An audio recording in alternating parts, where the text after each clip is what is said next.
Human freedom is under attack. In courtrooms, legislatures, and the public square, we stand ready to defend it. This is why Alliance Defending Freedom exists. Supreme Court victory for a Christian woman who was taken to court for standing firm in her beliefs. The First Amendment follows a golden rule. If we want to protect speech for ourselves, then we need to protect it for others. A video released this week by ADF International has attracted over 34 million views and even attracted comment from Elon Musk. It concerned a pair of Swiss parents who have had their child taken away from them because they objected to her gender transition. We're not just here to stop the erosion of liberty for this moment alone. We are here to keep the door open for the gospel. And when the gospel does its work, truth doesn't just hold its ground. It advances. It sets people free for generations to come. This is our mission at Alliance Defending Freedom.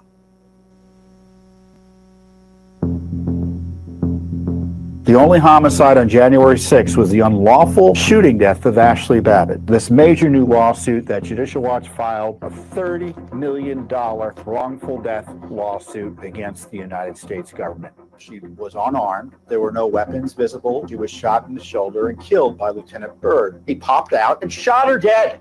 Ashley was shot in cold blood, and the rule of law requires justice for her.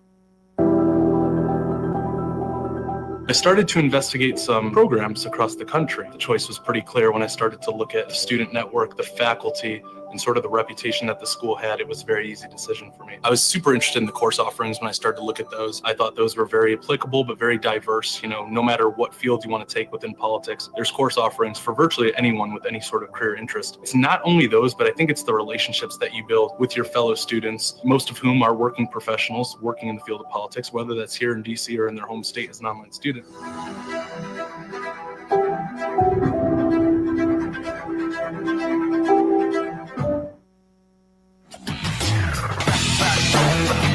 Ladies and gentlemen, please welcome President of Patriot Party, Santiago Abascal.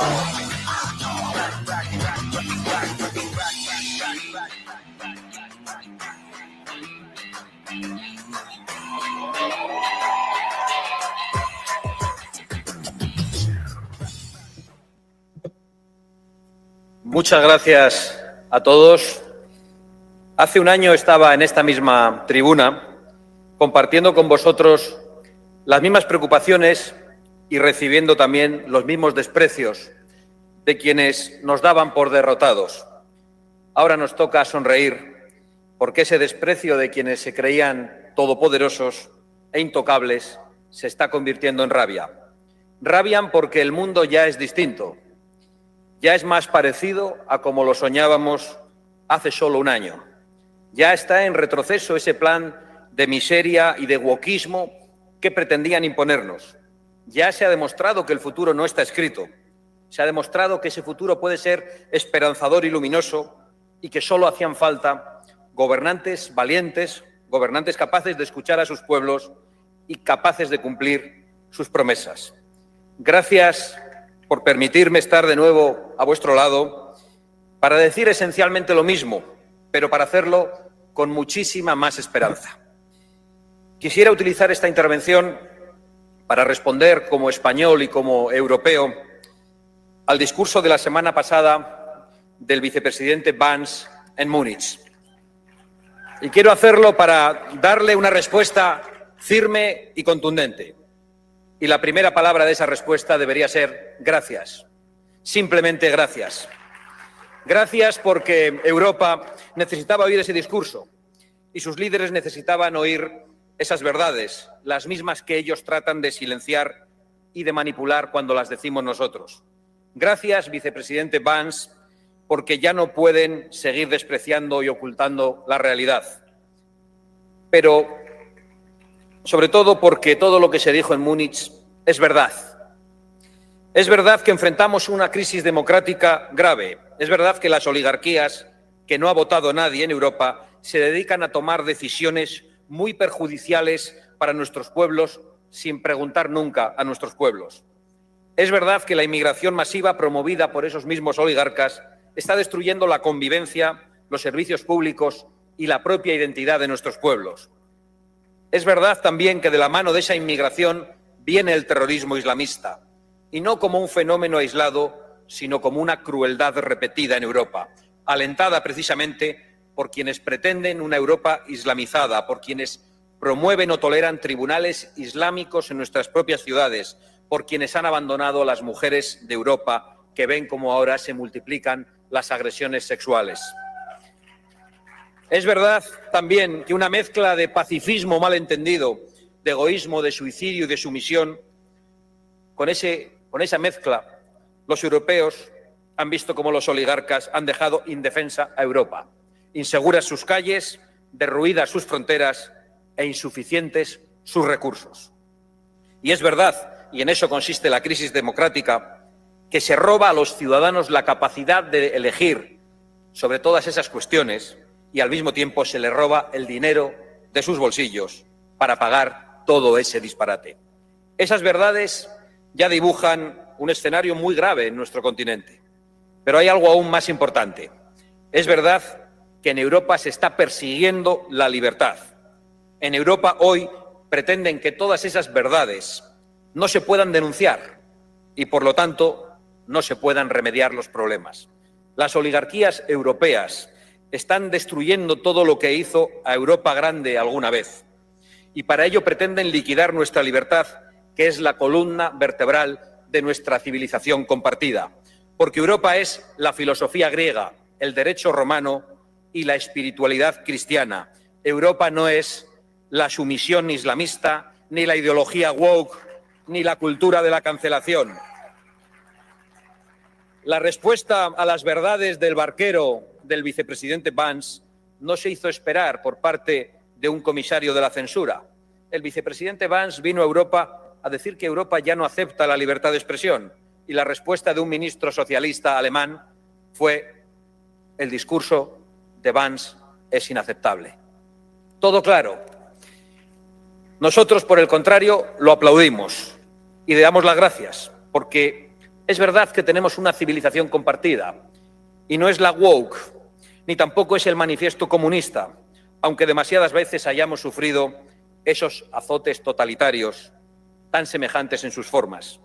Nuestra civilización es la de la libertad de expresión, la libertad de creación, la libertad económica y la de las raíces cristianas, porque el futuro también está en esas raíces. Y es verdad que si queremos preservar esa civilización debemos cambiar de rumbo. Algunos llevamos mucho tiempo exigiéndolo y algunas naciones ya lo están consiguiendo con grandes resultados electorales. Porque es verdad también que fueron políticos los que tomaron esas decisiones, políticos con nombres y apellidos, y basta con cambiar a esos políticos para cambiar el futuro tenebroso al que nos dirigían. Son esos políticos que ahora están rabiosos los que se empeñan en señalar al presidente Trump como enemigo de Europa porque pone los intereses de los estadounidenses en primer lugar. Esa acusación es algo que solo se le puede ocurrir a quienes han puesto los intereses de sus ciudadanos en el último lugar. Son esos políticos los que ahora pretenden llevarnos al conflicto masivo porque no se atreven a reconocer sus errores. Son esos políticos los que han impuesto a Europa las verdaderas cargas a nuestra economía. No son los aranceles anunciados por Estados Unidos, que ojalá no lleguen. Los verdaderos aranceles a los europeos son el Pacto Verde, los impuestos abusivos y la regulación woke. Esa es nuestra ruina y no nos la ha impuesto nadie desde fuera. La han impuesto políticos en Bruselas en contra de la voluntad de los pueblos europeos. Son los mismos que se reían cuando el presidente Trump hace ya 8 años advertía a Europa de que se estaba poniendo en manos de Rusia al renunciar a la energía fósil. Los mismos que ahora lloraban al oír el discurso de Van, literalmente los mismos, y literalmente lloraban. Y todavía lloran. Pero no lloran por los muertos en Ucrania, a la que han utilizado y a la que han engañado, ni lloran por los muertos durante la pandemia, cuyo origen también censuraron. No lloran por las continuas víctimas de los ataques yihadistas. No lloran por nada de eso. No lloran tampoco por todas las oportunidades que han robado a los jóvenes europeos, ni por la inseguridad a la que han condenado a las mujeres europeas. No lloran por la destrucción de las iglesias, ni por los ataques terroristas en los mercadillos navideños. No lloran por nada de eso. Lloran y patalean porque su incapacidad, su necedad y su traición ya está a la vista de todo el mundo. Lloraban y todavía lloran porque su negocio, que no es otro que el de enriquecerse vendiendo a Europa, ha llegado a su fin. Entre otras cosas porque la administración Biden, que les llenaba las carteras, se ha terminado.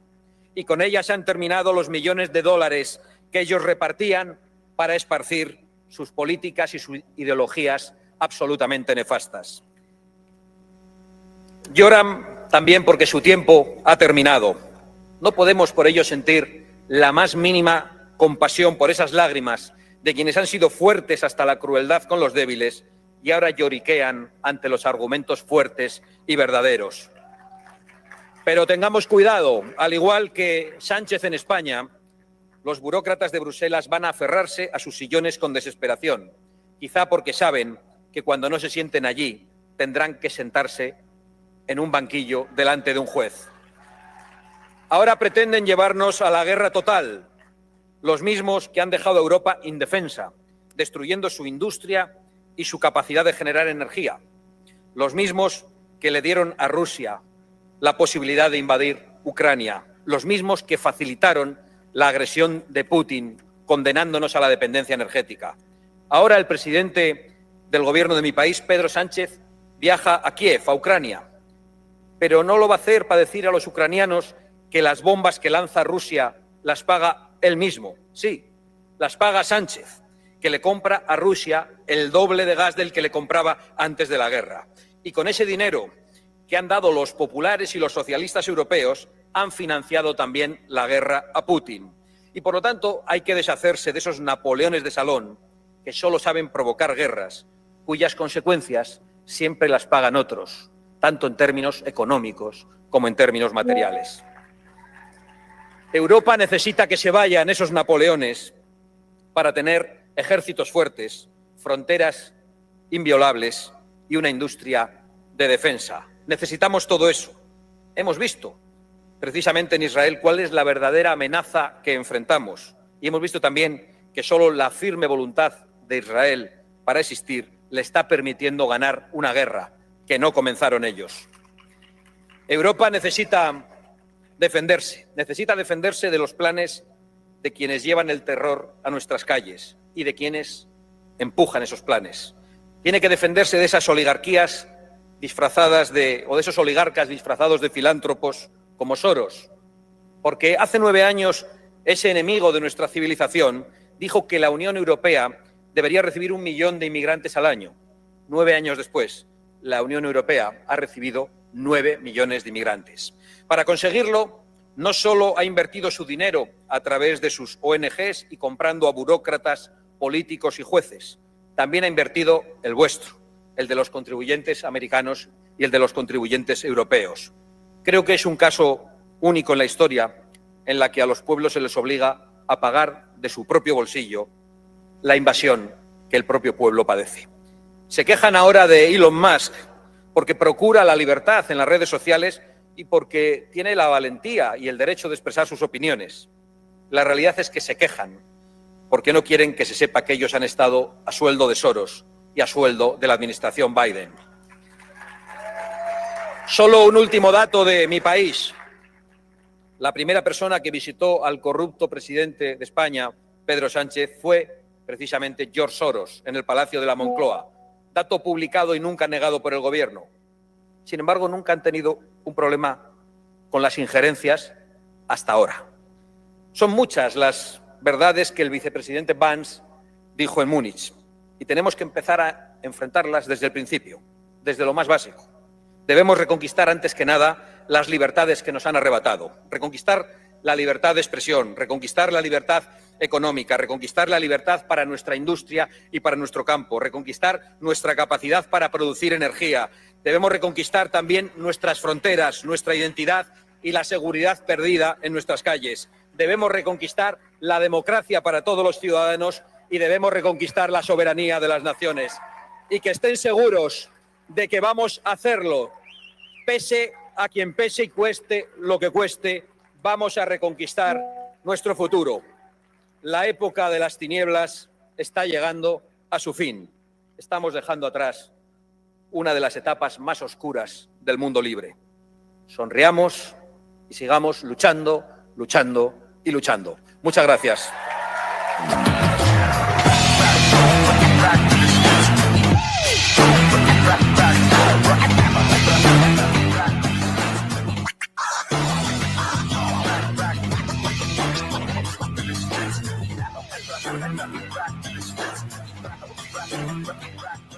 In 2025, we find ourselves in a pivotal moment where the call for unity, freedom, and a better future echoes louder than ever. For more than 10 years, Patriot Mobile has been committed to supporting the values that make our nation great. With affordable plans and reliable nationwide coverage on all three of the major networks, Patriot Mobile is not just a wireless service, it's a call to action for those who believe in the American dream. Choose a wireless carrier that shares your values. Choose Patriot Mobile. The party is just getting started. I can't hear you. Patriots, Real American voice. Thank you very much. I want to shake your hand. Days of thunder. Are you having fun at CPAC already? Creators, it's time to take control. With Bursts, you create impactful content in seconds. Powered by blockchain, your content and earnings are protected, transparent, and yours to control. Play TV isn't just a platform. It's a community of creators building a new future together. Your freedom starts when you press play. Who's AARP really watching out for these days? They've made billions partnering with big health insurance corporations while opposing reforms seniors want, like applying big discounts to medicines directly at the pharmacy counter. Instead, AARP supports liberal price-setting schemes, giving politicians, not seniors, control over any so-called Medicare savings with no guarantees. Funds won't be spent on unrelated programs or pad big insurers' profits. If AARP and Congress believe America's seniors aren't watching, think again. Paid for by American Commitment. Ladies and gentlemen, this is a conversation with the Ministry for Diaspora Affairs and Combating Anti-Semitism, Amihai Shikli, and host of The Josh Hammer Show, and author of Israel and Civilization, Josh Hammer.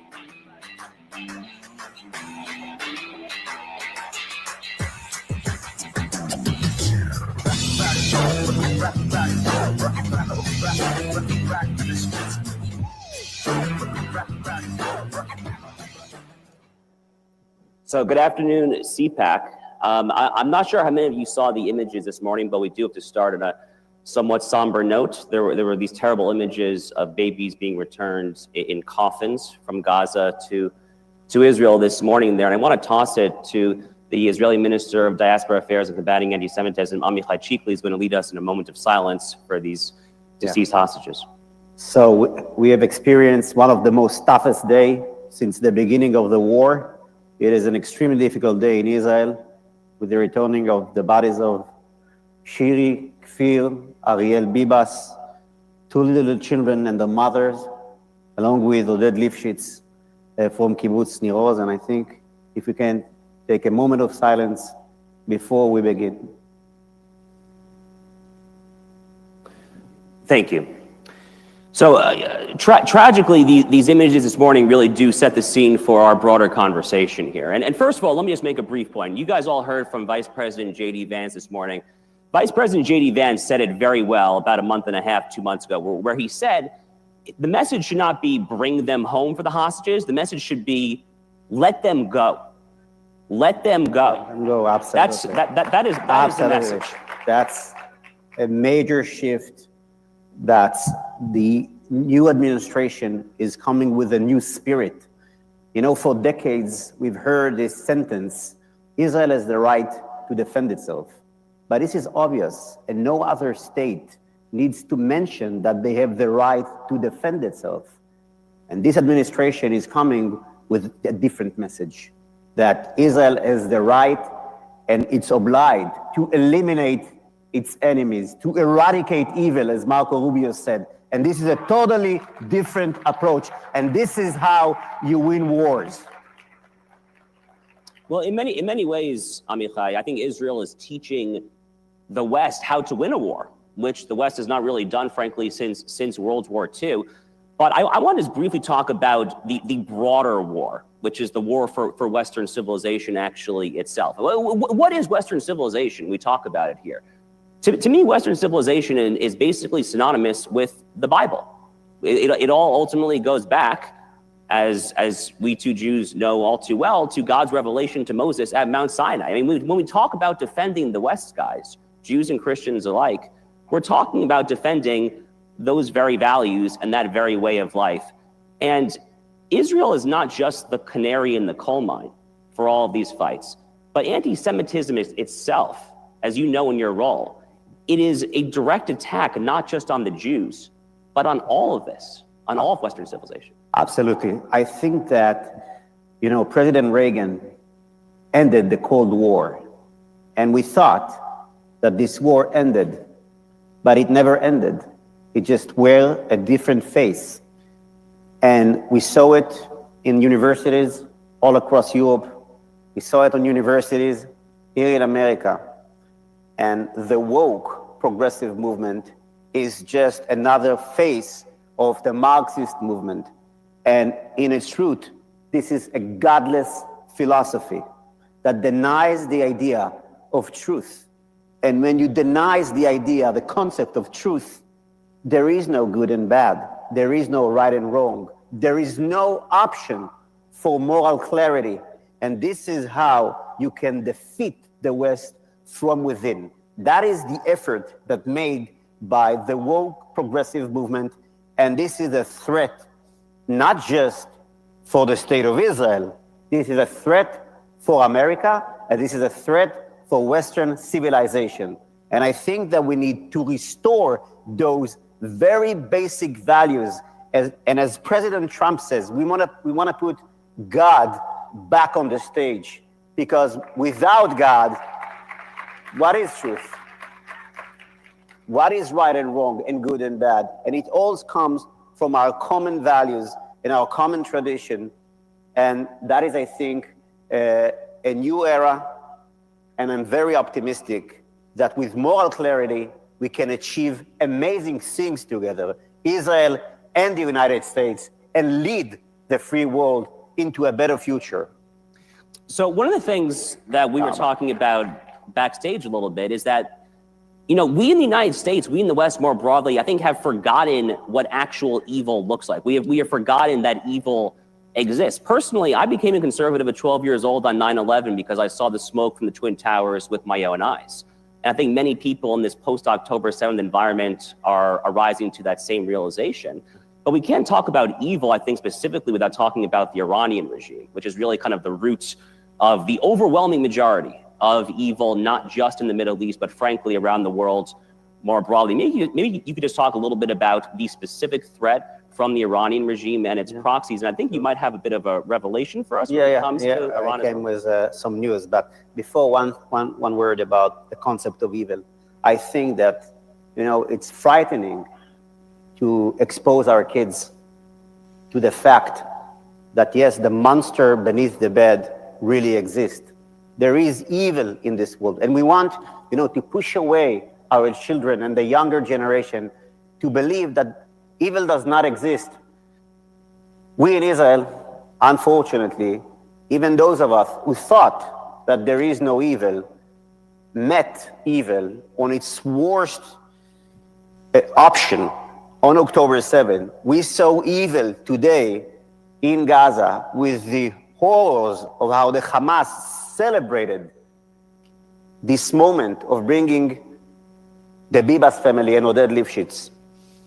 And I think that we have failed in the recent decades on educating our kids that evil exists, and we need to confront, and we need to fight, and we need to sacrifice, just like as we've done in the past decades. And this is something which I think that is also changing, and I'm also optimistic regarding to it, although it cost at a very high price. Now, with the Iranian regime, in Iran, Khomeini, who started the Iranian Revolution, he set America as the great Satan and Israel as the small Satan. Iran was and Iran is an enemy of America, an enemy of the state of Israel. And they are very determined in their efforts with their proxies. And one thing which is amazing that I would like to share with you, we have made a research and we found out that this entire campaign that tries to connect between Israel and genocide in Gaza, which is a ridiculous claim, because what we have in Gaza is a terror regime that seeks to commit genocide on our villages, on our communities. And what we found out, that this entire campaign started with the Revolutionary Guards posting again and again and again the message until it got received in the Western Hemisphere in Britain, with also Persian accounts, and then it got spread out. And we can see in the research that any time that the trend of the genocide in Gaza is going down, they are pushing more and more tweets from fake accounts. And this is an entire campaign that was led by Iran. And this is the first time that we can share it publicly with you here in CPAC. So this is a very, very big deal. I mean, this is an old tactic of the enemies of Western civilization. The Soviets did it once upon a time, trying to foment civic discord here in the United States. And now we see the face of evil yet again in the face of the Islamic Revolutionary Guard Corps. So, Amichai, the good news right now is that we have an administration here, the Trump-Vance administration, that is wholly committed, that is wholly dedicated not just to allowing Israel to fight our mutual enemies, but to actually combating anti-Semitism as well. And it's just a timely reminder that we are so blessed, truly, so blessed to be here at CPAC with good guys in charge, unlike the last 4 years, to be here at CPAC with guys who understand what the West is and what we stand for. So I know that you've had some meetings in your time in Washington here. Why don't you just talk a little bit about what it looks like from your perspective, what the administration is currently doing? So in the past few weeks, this administration has done more to combat anti-Semitism than in the entire past 4 years. And I'm speaking about, first, putting the task force led by Leon Torel, which is an amazing individual, an amazing leader, totally committed to combat anti-Semitism. And we met him this morning, and he's an amazing individual. I think we're going to see a shift in everything that regards combating anti-Semitism. Also, the defunding on universities who failed to combat anti-Semitism on universities, and many more decisions by this administration. And I think that this administration fully gets it. And it's also worth telling that with the previous administration, not just that almost nothing happened, but the message was so ambiguous, and we saw the IRA definition being undermined.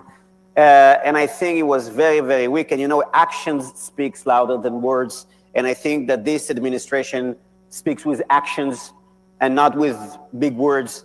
And I really love it. And I think it is a blessing for the Jewish community, for minorities, and for American people.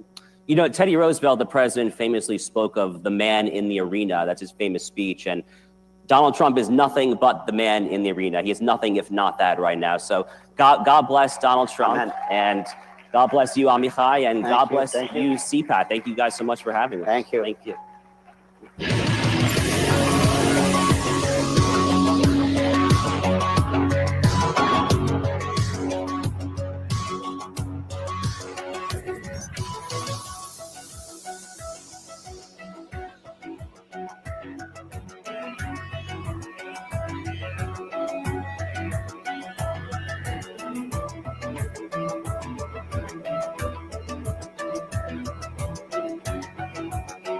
The 47th President of the United States of America. And, you know, I wouldn't say Fox has been exactly perfect. Fox has been a big difference of Fox between now and what it was 4 years ago, as you know.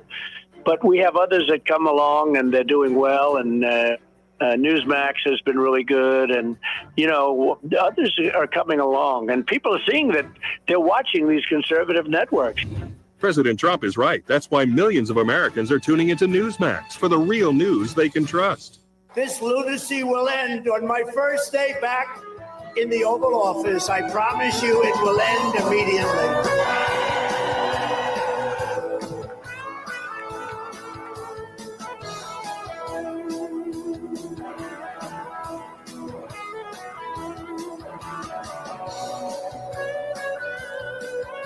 I, Donald John Trump, do solemnly swear. RSBN, by the way, how good is RSBN? They do a good job. So beautiful.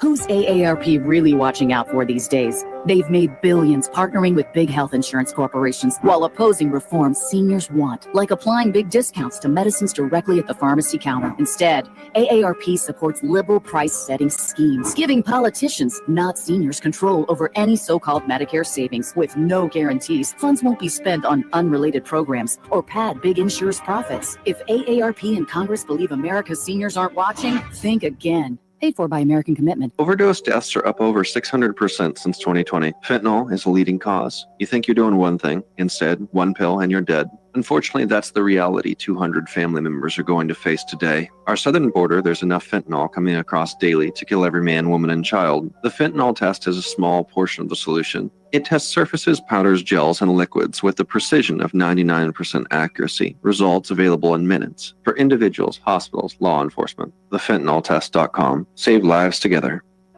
Hey, we have a great group of sponsors down at CPAC Central. Make sure you go down there, get all the merchandise you need, see all the companies that are fighting the woke crap in the country, hear from our breakout panelists and speakers, hear Steve Bannon, hear everything that's important at CPAC. Get down to CPAC Central today.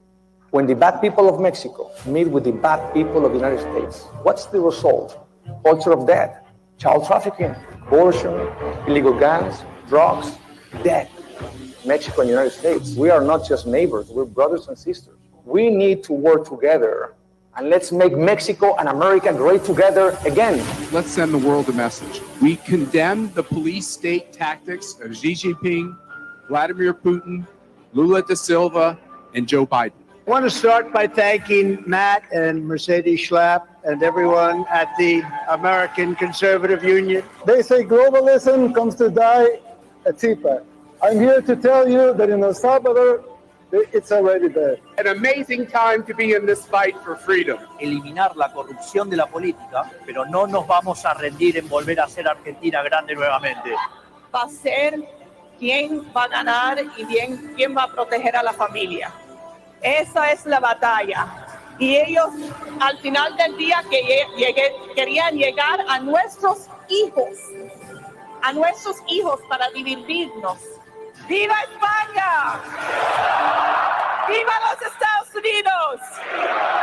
¡Viva Israel! Vamos a ganar.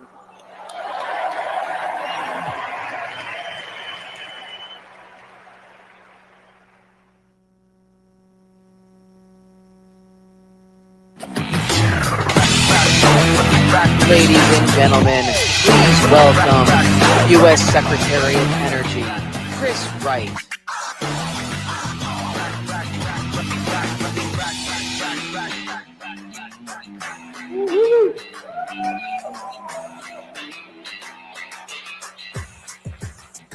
I'm thrilled to be here. Thank you all for being here. I'm also thrilled to work for President Donald J. Trump.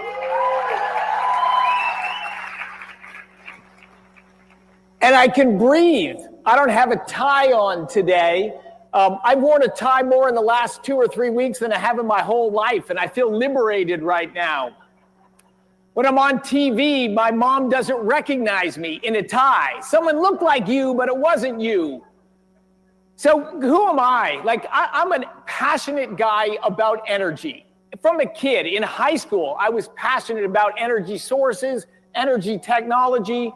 I've spent, after schooling, my entire career as an entrepreneur in energy. Why? It's energizing.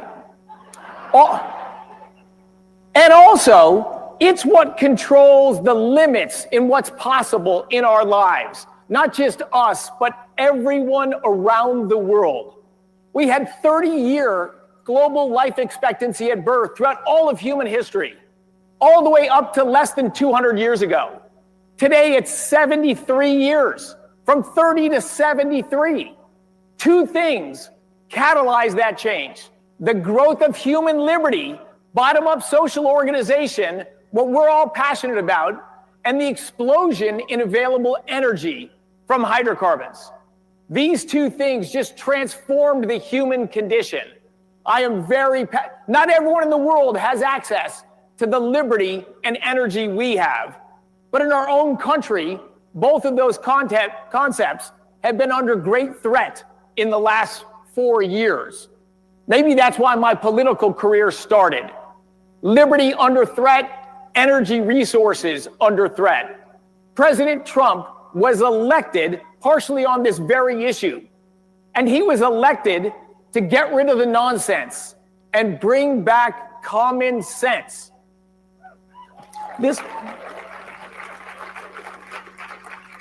What do I mean by nonsense? Look at the last 4 years. What have we seen? Every possible new barrier implemented to make it harder to produce oil and gas. No, that doesn't change the demand for oil and gas. You just make it harder to produce. What do you get? You get less supply and higher prices. We've seen 30% rise in electricity prices just in the previous administration. During President Trump's first term, almost no change in national average electricity prices. All of a sudden, a huge rise in electricity prices, rise in gasoline, rise in energy across the board. So what was the response to that? Well, the United States is the dominant producer of natural gas, and we have a booming industry exporting natural gas to our allies around the world. Well, let's stop that. Let's ban new permitting of LNG export terminals. And then to add insult to injury, a whole bunch of regulations were rolled out to limit your ability to buy the appliances you want. You may want to buy that appliance, but the new appliance you're allowed to buy costs more and works worse. My dishwasher has to run for 2 hours now, and at the end, I got to clean the dishes. My clothes dryer works at half the power. In theory, this is saving energy. It just takes twice as long to dry our clothes. These are just nonsensical things that have hurt people's lives and driven prices up. President Trump came in, and he is strong, and he is bold, and he gets energy. His goal was, we're going to bring back common sense. So what's the plan? Drill, baby, drill, and build, baby, build.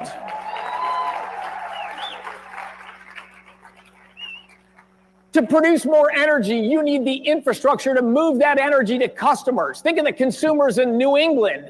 They don't have enough access for natural gas there, and they have sky-high electricity prices. And you don't get industries placed in those states. Every state that's driven up the price of energy, it not only impoverishes their citizens, but it makes it so businesses don't want to locate there. Those businesses are going to locate in another state. And frankly, over the last 4 years, a lot of those businesses are going to locate in another country. We don't want that. We want things built in America. We want those jobs in America, which means we need that energy produced and consumed in America.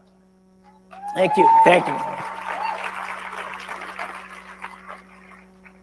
We're on the cusp of a brand new industry, an energy-intensive manufacturing industry called artificial intelligence.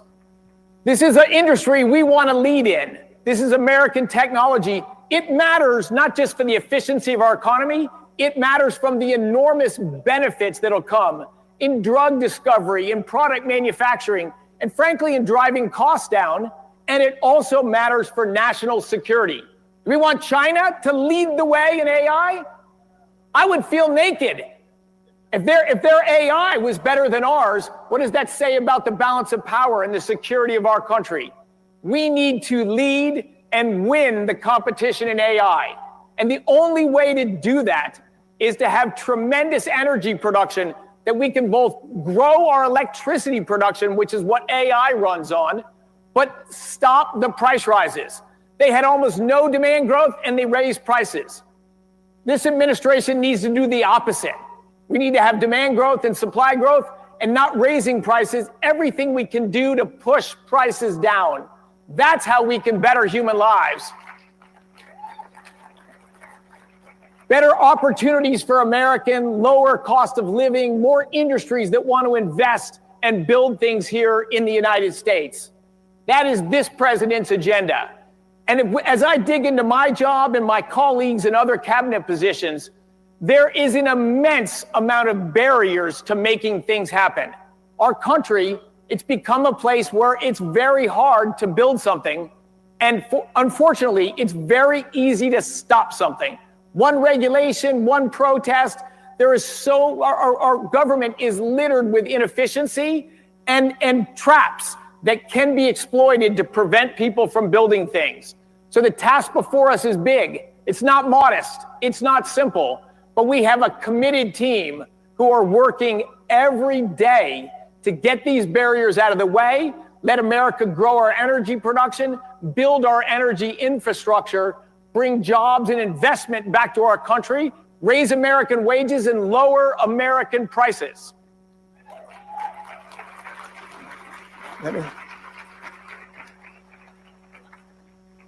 And back to those appliances. Who here is in favor of more expensive, lower performing appliances? How many votes do we have for that one? President Trump. So under this administration, in my department, and actually in many other departments in the Trump administration, we are working feverishly to remove these regulations, to free American producers, to build the appliances people want to buy.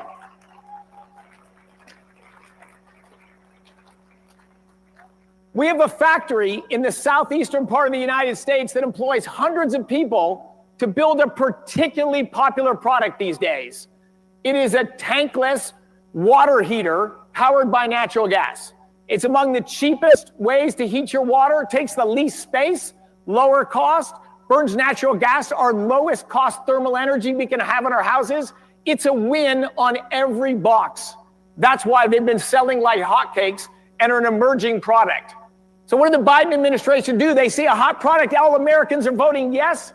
They passed a regulation that would make that product illegal and that company would be dead. In fact, that company is very fearful for the jobs and opportunity of those workers. Now, that's hundreds of American jobs. I care personally about that, but it's much bigger than that. It's all Americans would not have available to them a low-cost, efficient option to have hot water for their showers and their washing machines and everything else we use it for. That's just completely nuts. But again, President Trump, fix that problem. Fix that problem. We found a fix and we are fixing that problem.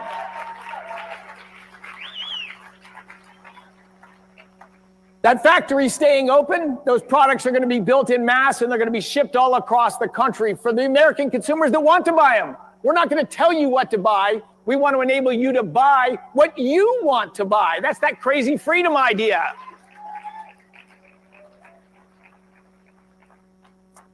I'll end with saying America's back, baby.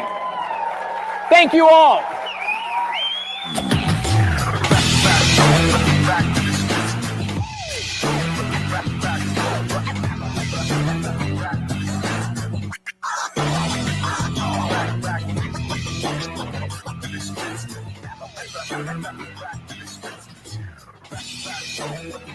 Ladies and gentlemen, please welcome the Senator from Indiana, Senator Jim Banks.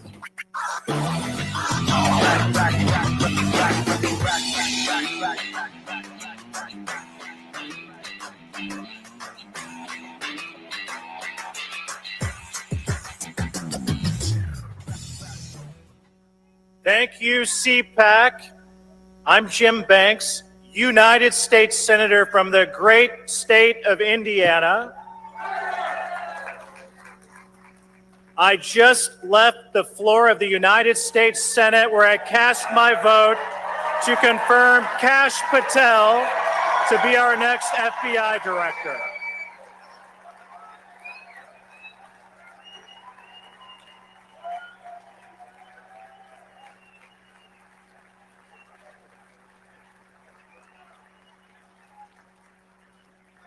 It's great this historic day.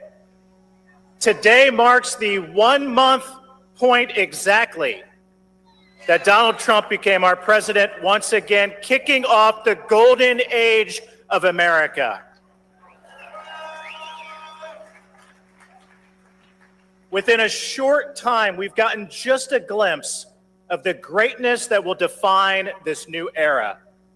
President Trump has already rooted out massive waste, fraud, and abuse within the federal bureaucracy, crippling the corruption of the deep state. He's directed the largest mass deportation operation in American history, making our communities much safer. And he's removed the "kick me" sign from the backs of our industries and our American workers. Our adversaries and our partners have been put on notice. The era of taking advantage of America is over.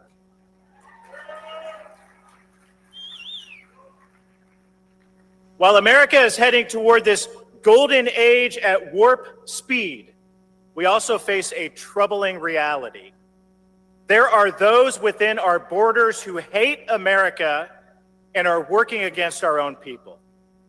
They hate America and everything that she stands for. They aim to break down and degrade everything that sets America apart. While the left has found a multitude of ways to sabotage our institutions, wokeness has become their primary weapon. It's a nuke meant to obliterate our culture and erode American society. Wokeness takes fundamental truths that our civilization is founded upon, and perverts them into ungodly, anti-American lies. That ideology serves as a tool to undermine everything that makes America great: the family unit, faith in God, and historical and biological truths. Putting up a fight against this kind of poison requires courageous action, and that's why all of us are here today. And that's exactly what President Trump has given us on his watch. He's inspired the rise of what I like to call the new right. It's a coalition of conservatives who recognize that the status quo in Washington is failing the working class, steamrolling their best interest. The old Republican Party bowed down to liberal corporate interests and an America Last foreign policy, while ignoring the working class. And ladies and gentlemen, let me declare to you today, that Republican Party is dead.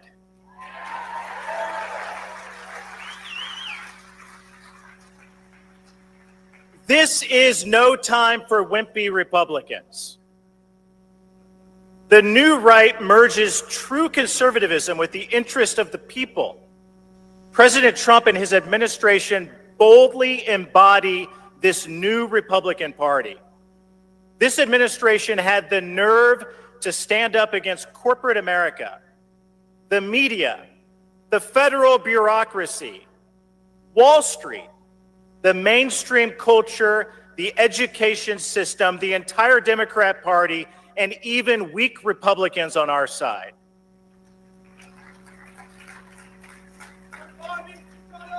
Speaking on this very stage 2 years ago, President Trump said, quote, "On day one, I will revoke Joe Biden's crazy executive order installing Marxist diversity, equity, and inclusion czars in every federal agency. I will immediately terminate all staffers hired to implement this horrible agenda," end quote. I'd say that President Trump has followed through on that promise and a whole lot more.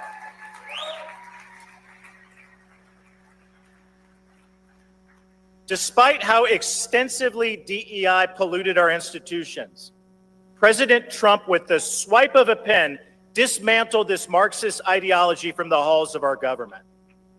The Education Department under President Trump has been given 14 days to end any practice that treats students differently because of their race or lose federal funding.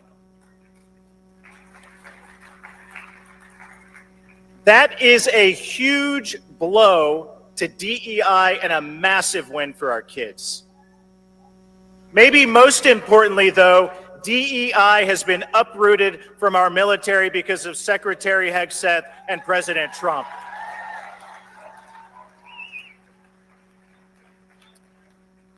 Under Joe Biden, our armed forces were wasting precious time and taxpayer resources running social experiments.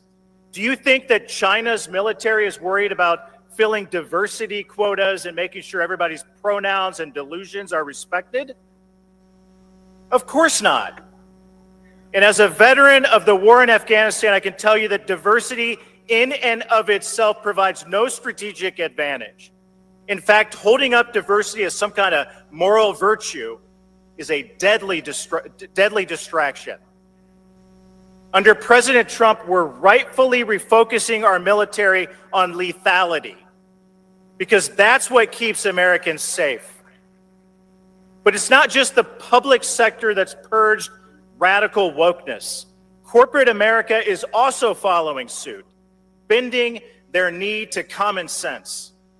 Google, Ford, Meta, Walmart, and so many other companies, all those companies are decimating their DEI programs. The culture has shifted away from insanity and back toward objective truth and success based on merit. It's encouraging to know that our young people are a big part of this corporate shift. They've grown up being indoctrinated by all of this woke garbage, but they're the ones who are pushing back the hardest. They understand that DEI is a fundamental attack on the American dream. Let me tell you, as the son of a factory worker who grew up in a trailer park, now serving in the United States Senate, that American dream is very personal to me. It's something that's worth fighting for. I have 3 young daughters, and I want them to inherit an America that values their hard work, not one that prejudges them or bases their value off of identity politics. DEI is the biggest threat to the American dream, but the golden age of America means the death of DEI.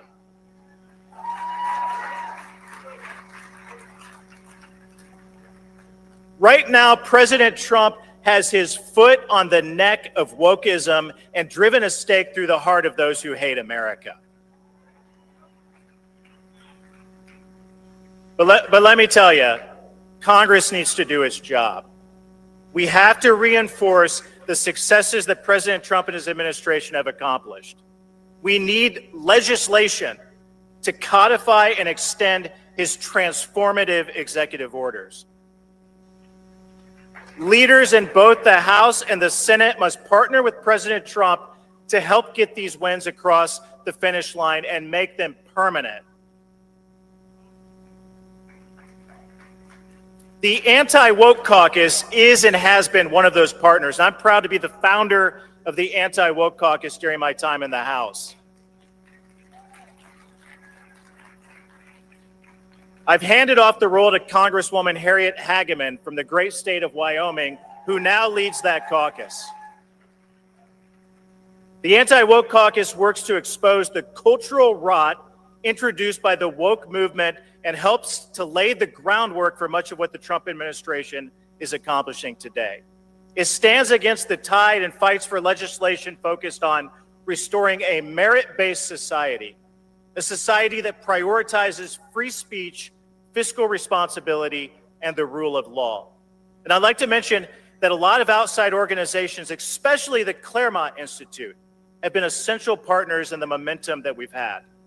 In 2023, the caucus endorsed the Fairness, Anti-Discrimination, Individual Rights, or the FAIR Act, that prohibited federal government from discriminating on the basis of race, color, or national origin.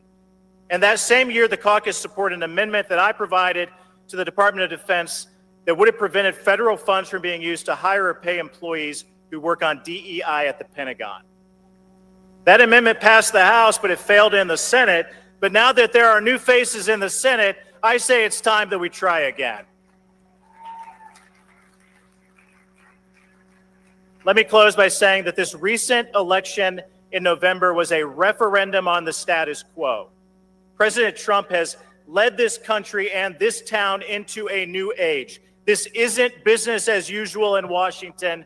We're entering a time of American prosperity and peace that we have never seen before. It's felt all across the heartland of America. Working people aren't used to their leaders being honest with them or prioritizing their needs. But that's what President Trump and the MAGA movement, the new right, the new Republican Party have achieved.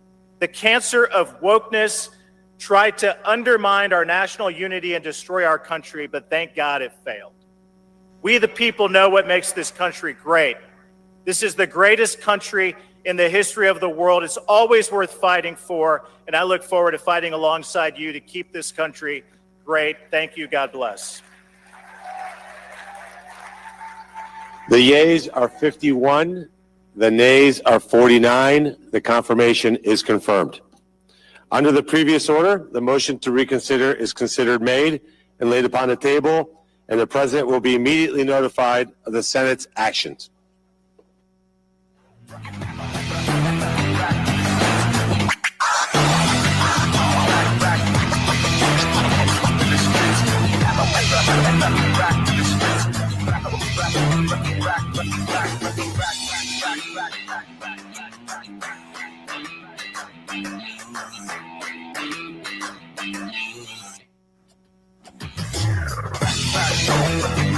Ladies and gentlemen, please welcome President of the European Conservative Reformist Party, Mateusz Morawiecki.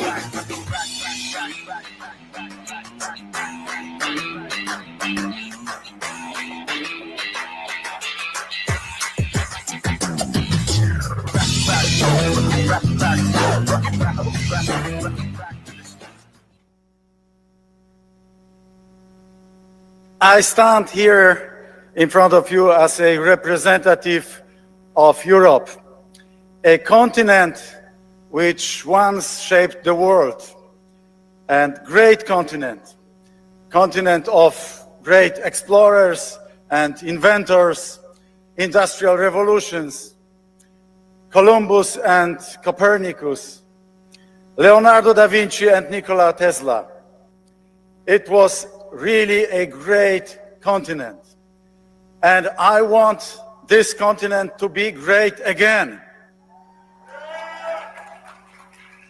Because now this continent is in decline. And we stand on the shoulders of those giants, our heirs. And we owe this to them and to our children, as J.D. Vance, Vice President, said it a couple of hours ago from this place. We owe this to our children to repair the European continent as well. And we have a great past, and we have to fight for a great future. And it is possible. We have to fight for a great future as well. And now, a couple of numbers, figures, they don't lie. Europe, just 25 years ago, and Europe's GDP was bigger than that one of the United States. Fast forward 25 years later, it's by 50% smaller than that one of the United States. Industrial production in Germany is 90% of this from the 2015.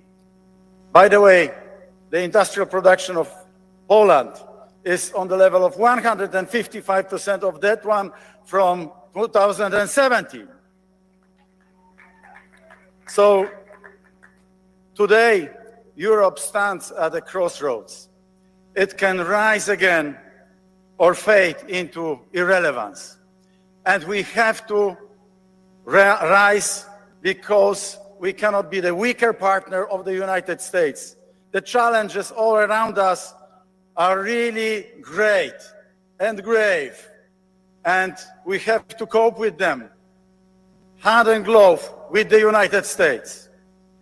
But to do so, we must abandon the outdated EU development model.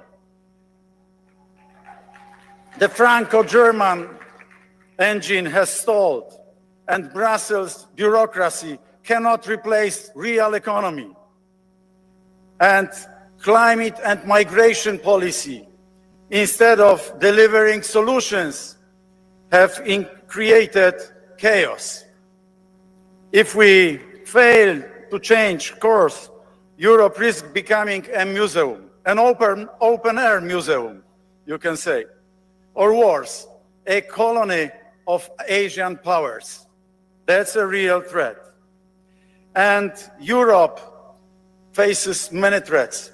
Amongst them, not only a very stupid Green Deal policy, illegal migration policy, which actually is an open door policy for everybody from Africa, from the Middle East, the Willkommenskultur of Germany. Totally wrong.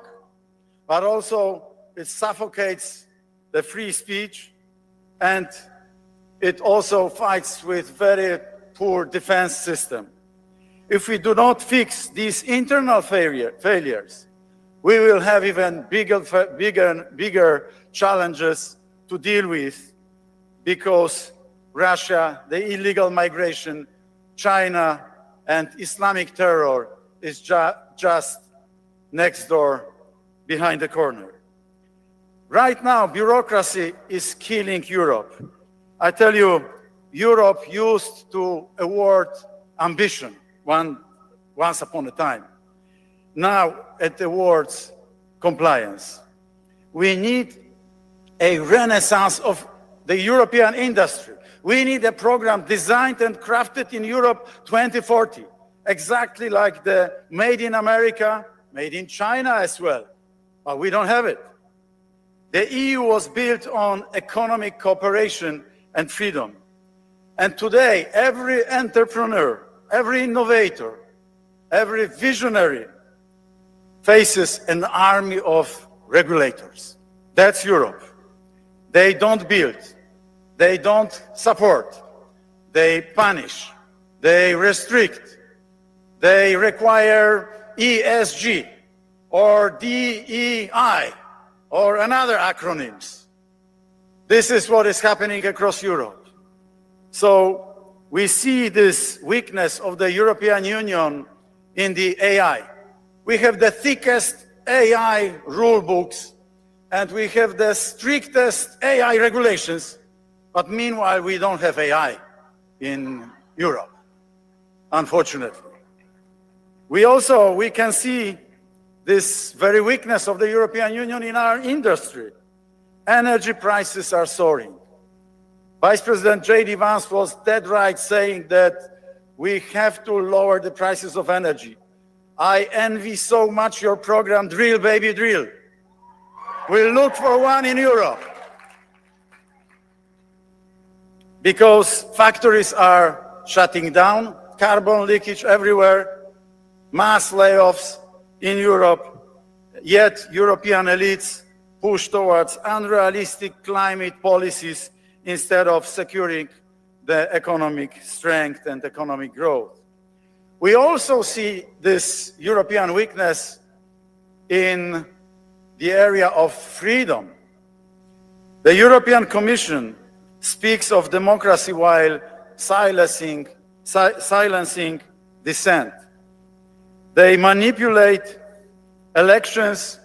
You've heard about what's happened in Romania. My friend George Simeon from Romania is here with us. And they fight with all the Republican movements, including my political camp. You might have heard about the Hudson Institute report quite recently published. What red lines were crossed, what Rubicons were crossed. Attack on democracy, attack on free speech, attack on opposition, putting opposition members in jail. Exactly what Vice President J.D. Vance said in Munich is happening in my homeland. What is this? Is this democracy?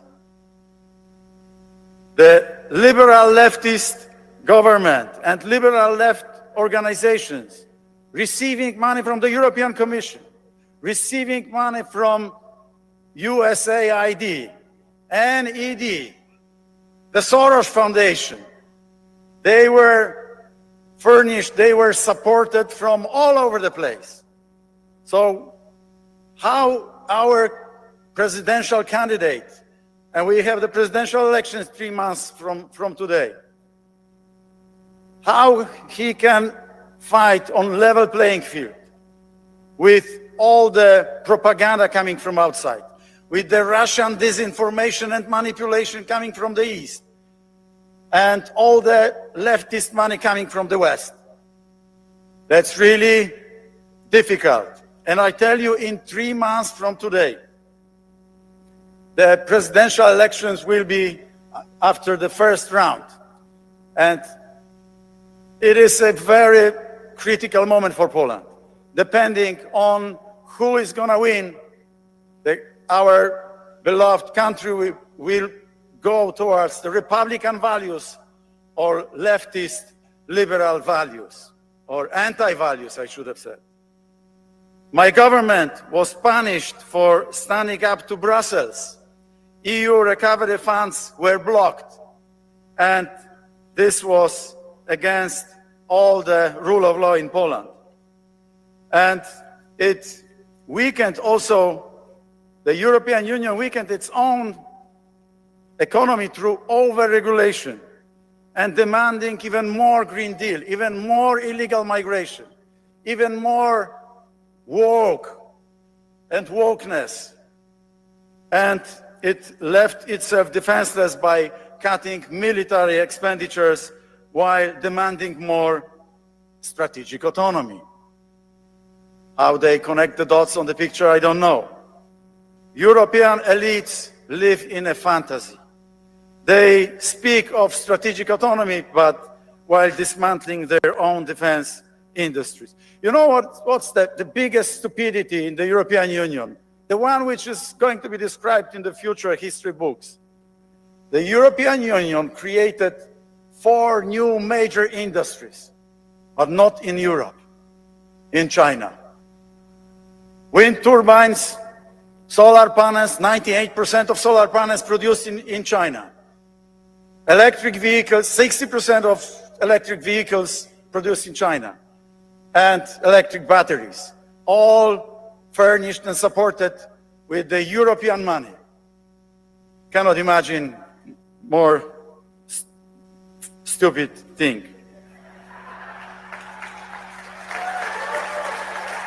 And Poland shows there is another way. So, dear friends, come to Poland. We have a very strong GDP growth, around 40% for over the decade. Come to Poland. No illegal migration, at least until I was Prime Minister. Because my successor opens the door. He is not even reacting when the German police is pushing the illegal migrants who got to Germany and pushing them back to Poland. So right now you can feel very secure in Poland. But what will happen in a couple of years' time if they continue their mad policy, I don't know. So come to Poland if you want to see a country ready to stand shoulder to shoulder with your great country, with the United States.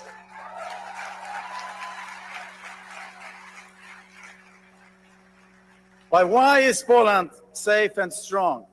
Because we have rejected the European self-destruction policy. And this is why I'm so much concerned these days that my successor as Prime Minister is a very pro-German, pro-Brazilian politician. Doesn't understand geopolitical challenges around us. And he can destroy this very Poland, which we love. We cannot allow him to do this. I refuse to accept Europe's decline. While I was Prime Minister, Poland grew on average around 4 percentage points. And we had a period of time when we were catching up with Germany and the other Western European countries as the fastest pace in our history. Thank you. And history is unforgiving to those who remain passive. So we have to really fight shoulder to shoulder to regain free Poland. We have to fend off all those leftist and liberal ideological tendencies. We have to unleash our economies. Deregulation means not chaos. It means unleashing our potential. And this is what has to be done. Regulation, red tape all over the place in Brussels. This is mad policy of Brussels. The greatest technological revolutions happened not because government stepped back, not because government allowed those to happen, but because government stepped back.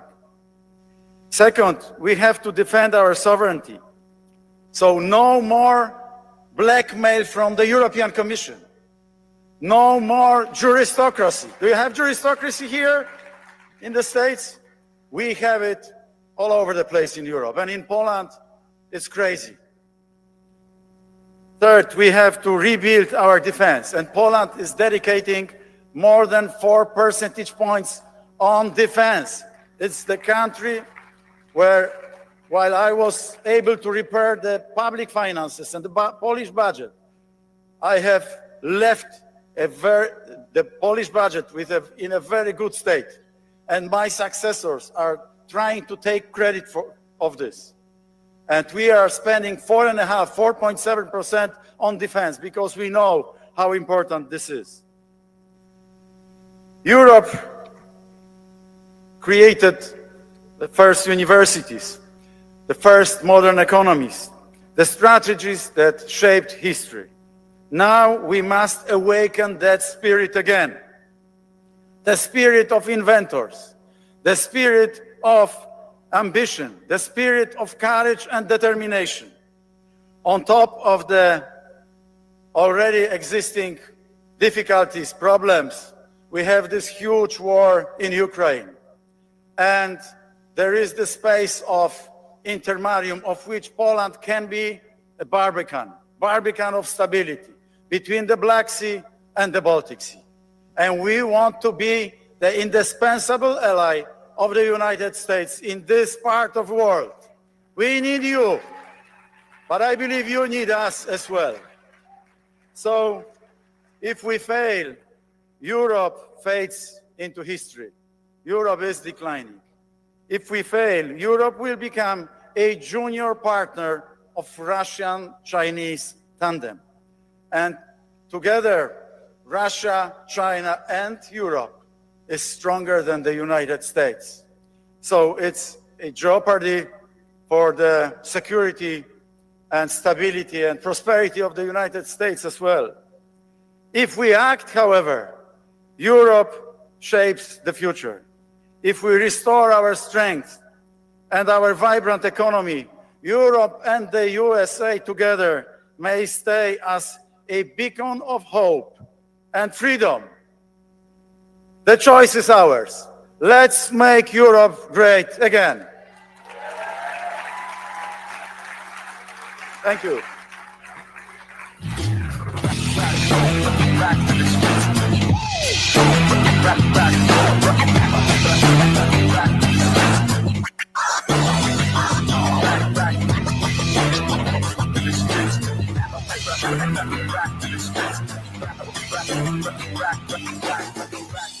The bad people of Mexico meet with the bad people of the United States. What's the result?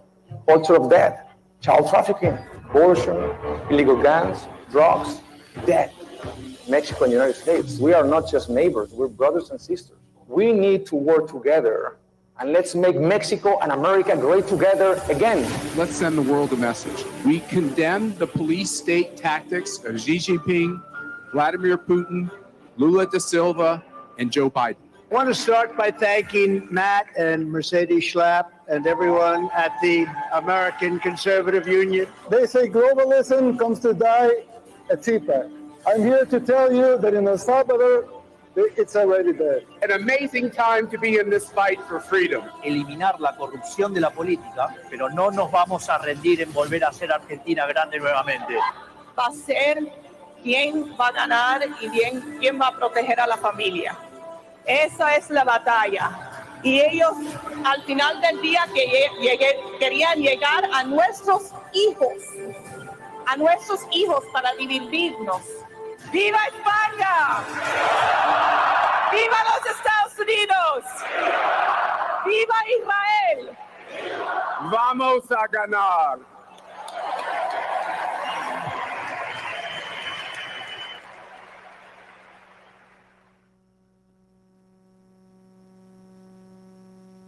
Hey, it's Matt Schlapp with CPAC. You know, we've had a huge problem in this country with election fraud. But at CPAC, that's not a problem. Our only problem is getting each and every one of you to vote. So look at your badge. You have a number on that badge. And get your phone out and vote on all the issues that matter. And my guess is you probably like what Trump's doing as well. And we'll have the results for you very soon. As I think it was President Reagan said, we're from the government. We're here to help. I think you all know that I've always felt the 9 most terrifying words in the English language are, I'm from the government and I'm here to help. We're from the government. We're here to help.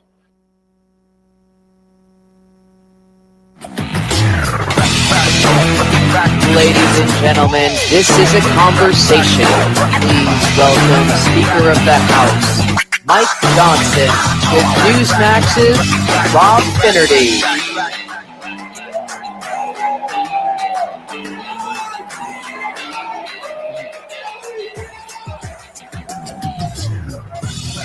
Thank you. Good to see you, Mr. Speaker. Well, thank you so much for being here. Look at all the patriots gathered. This is great. Fantastic. About to make America great again for the next 4 years.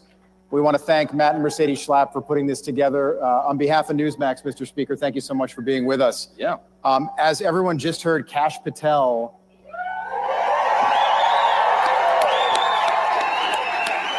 it's official. Murkowski and Collins voted against him. Mitch McConnell voted for him and announced that he's not going to run again in 2 years. I guess my question is, which one surprised you more today? Well, I'm glad he did it, and I want to tip my hat to Leader Thune and the Senate Republicans. They're getting the job done. The Trump cabinet is being confirmed. We need that. President Trump needs his team in place, and I'm really grateful that they're moving as quickly as they are, and they're setting a good pace. And so far, so good. So, Mr. Speaker, only twice in, I believe, 85 years has the president's party picked up seats in the midterm elections. But you are going to change that in 2 years. We are. There's a lot of reasons for that. We're going to defy history, and we're going to grow the House majority in 2 years and not lose the majority. I think everybody recognizes President Trump needs 4 years and not 2. And if they took the majority back, they would try to impeach him. They would open the border wide. They would create all sorts of chaos. So we have to win, and we will. And let me tell you why. Because we have a very favorable landscape. Right now, as we're sitting here today, 13 House Democrats are sitting in districts that President Trump won pretty handily. That's right. There's more than 20 districts that President Trump came within 5 points of winning. So we've got a great landscape to go out and play offense, not defense, but offense, to flip those seats into our column. And on top of that, we had an historic demographic shift in the election cycle. We all saw it happening. We had a record number of Hispanic and Latino voters, Black and African American voters, Jewish voters, union workers, all these groups that had not traditionally been in the Republican Party, but on the sheer force of Donald Trump's persona, they came into the party, and they're going to be with us for quite some time, because now we have a once in a generation opportunity, Rob, to demonstrate for these people that it truly is our conservative policies that are better for them, that leads to human flourishing. It's better for individuals, families, communities, states, and the nation as a whole. We do that, we'll hold this majority for quite some time. Question I've wanted to ask you for a while. So before the election, Trump Force One, Donald Trump's personal plane, there was a photograph. I'm going to name you 4 people that were in this photograph. Kid Rock, RFK Jr., Elon Musk, Donald Trump. The 5th person, House Speaker Mike Johnson. That's my crew, Did you ever man. think that group would be together at 30,000 feet? You left out Jelly Roll. I mean, it's a great group. Yeah. We went to the UFC fight. It was in Madison Square Garden, and we did a round trip to Palm Beach, to South Florida, in the same night. So we arrived back at Palm Beach about 4:25 in the morning, and everybody you just named was up like it was the middle of the afternoon, man. It was a great, great event. But look, that's the power of President Trump. He brings together all sorts of people who would not otherwise be unified like that. And it's a great thing for the country. It's unifying for the country. And there's talent, and it's a motley crew sometimes, but in a beautiful way. And that's been one of the highlights of being speaker, is hanging out with that crew. Absolutely. And you fit right in. Yeah. You fit right in. Can you explain why the left and why so many Democrats are enraged at Donald Trump right now for trying to end 2 wars that he did not start? I wish I could explain the Democrats. They're just enraged about everything. They think about it. Their policies and their parties are in totally disarray. They don't have a leader. They don't have a real vision forward. They don't know where they're going to head. The entire platform has been repudiated by the American people. The woke progressive nonsense has been stamped out. And so all they know to do is to lash out. I mean, think of it. They're opposing the ending of wars. They're opposing they're imposing the Doge effort, right? What Elon and the team are doing is what Congress has not had the ability to do. They have cracked the code. They're inside the belly of the beast of the bureaucracy, and the algorithms are crawling through. That's right. They're exposing this massive fraud, waste, and abuse that we have not been able to uncover because the deep state has hidden it from us.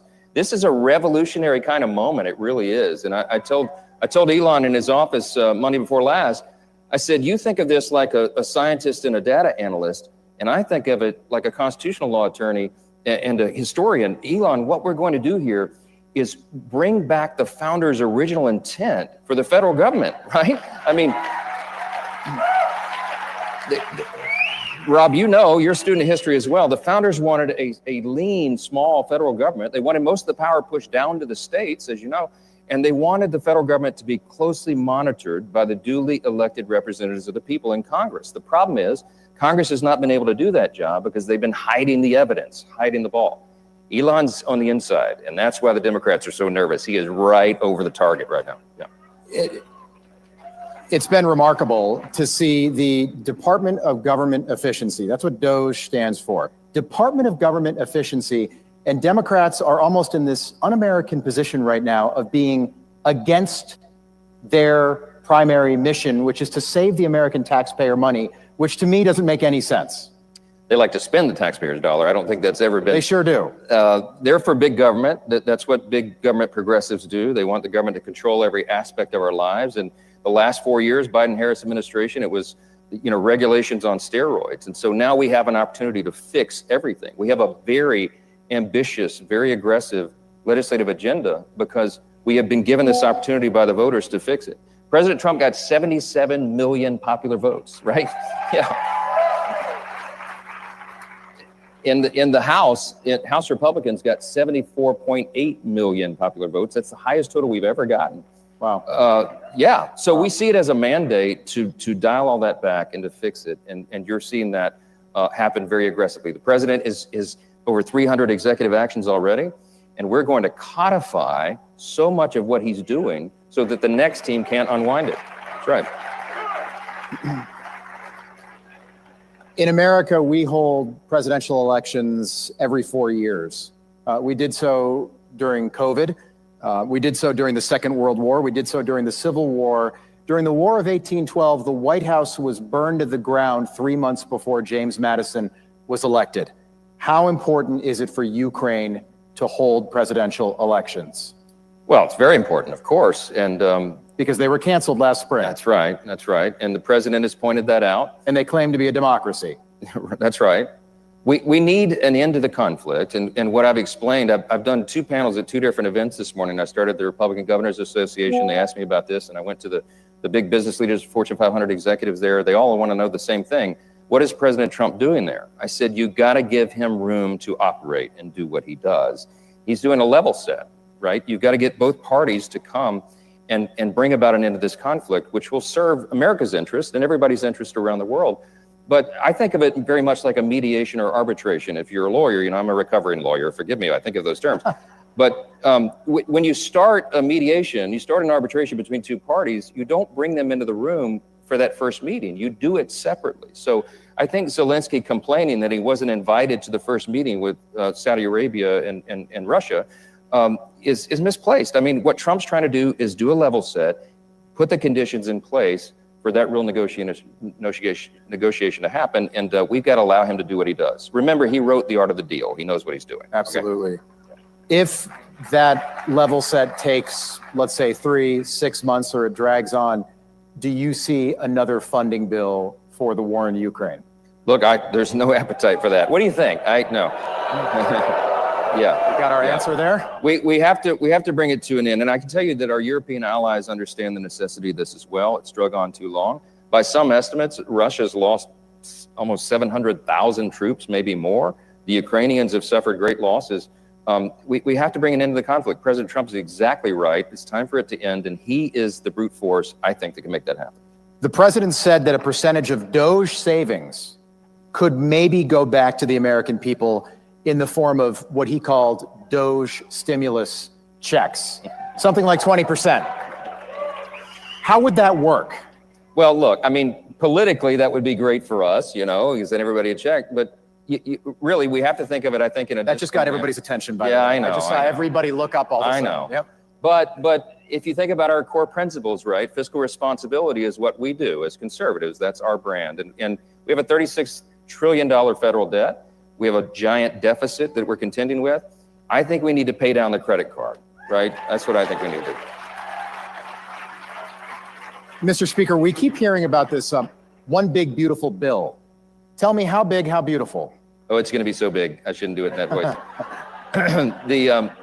So the beauty of reconciliation, and I don't want to get too deep in the weeds on the procedure, but normally you need a 60-vote threshold in the Senate to do anything of substance, but budget reconciliation is the one exception in the process where you only need 51 votes in the Senate, a bare majority. So we're going to use this reconciliation process to achieve most of the priorities that we ran on in the election cycle and that President Trump, that's right, committed to. So I could be here a long time listing all those things, but clearly it's the most important interest of the country. We're going to secure that border once and for all. We're going to do that. We're going to get the economy going again, American economy going, make sure that we don't have the largest tax increase in U.S. history, which is what would happen by default at the end of this year if we fail in this mission, because the TCJA, the Tax Cuts and Jobs Act extensions expire, the cuts expire. We're going to get the economy going. We're going to get back to American energy dominance in this bill. Yep.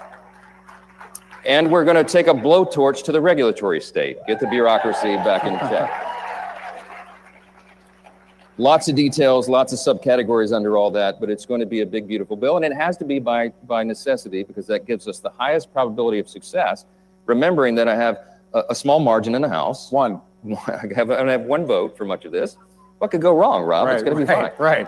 But everybody is committed to delivering the America First agenda, and that's why we're going to get it done. So, what is your working dynamic like with Senate Majority Leader John Thune, who for the first time in a long time, the Senate's got a bigger majority than the House right now? Yeah, they do. The Republican majority in the Senate has a larger margin than we do in the House. And so by necessity, the two chambers have to work very closely together. And that's kind of an innovation. It doesn't really happen in Washington. It hasn't so long as I've been there. But as soon as I became Speaker of the House in October 23, the first instinct I had was go meet with the Senate Republicans and let's align the two chambers. It just makes sense. It's common sense. So we're doing that. And you're going to see no daylight between the Republicans in the House and Senate. Yeah.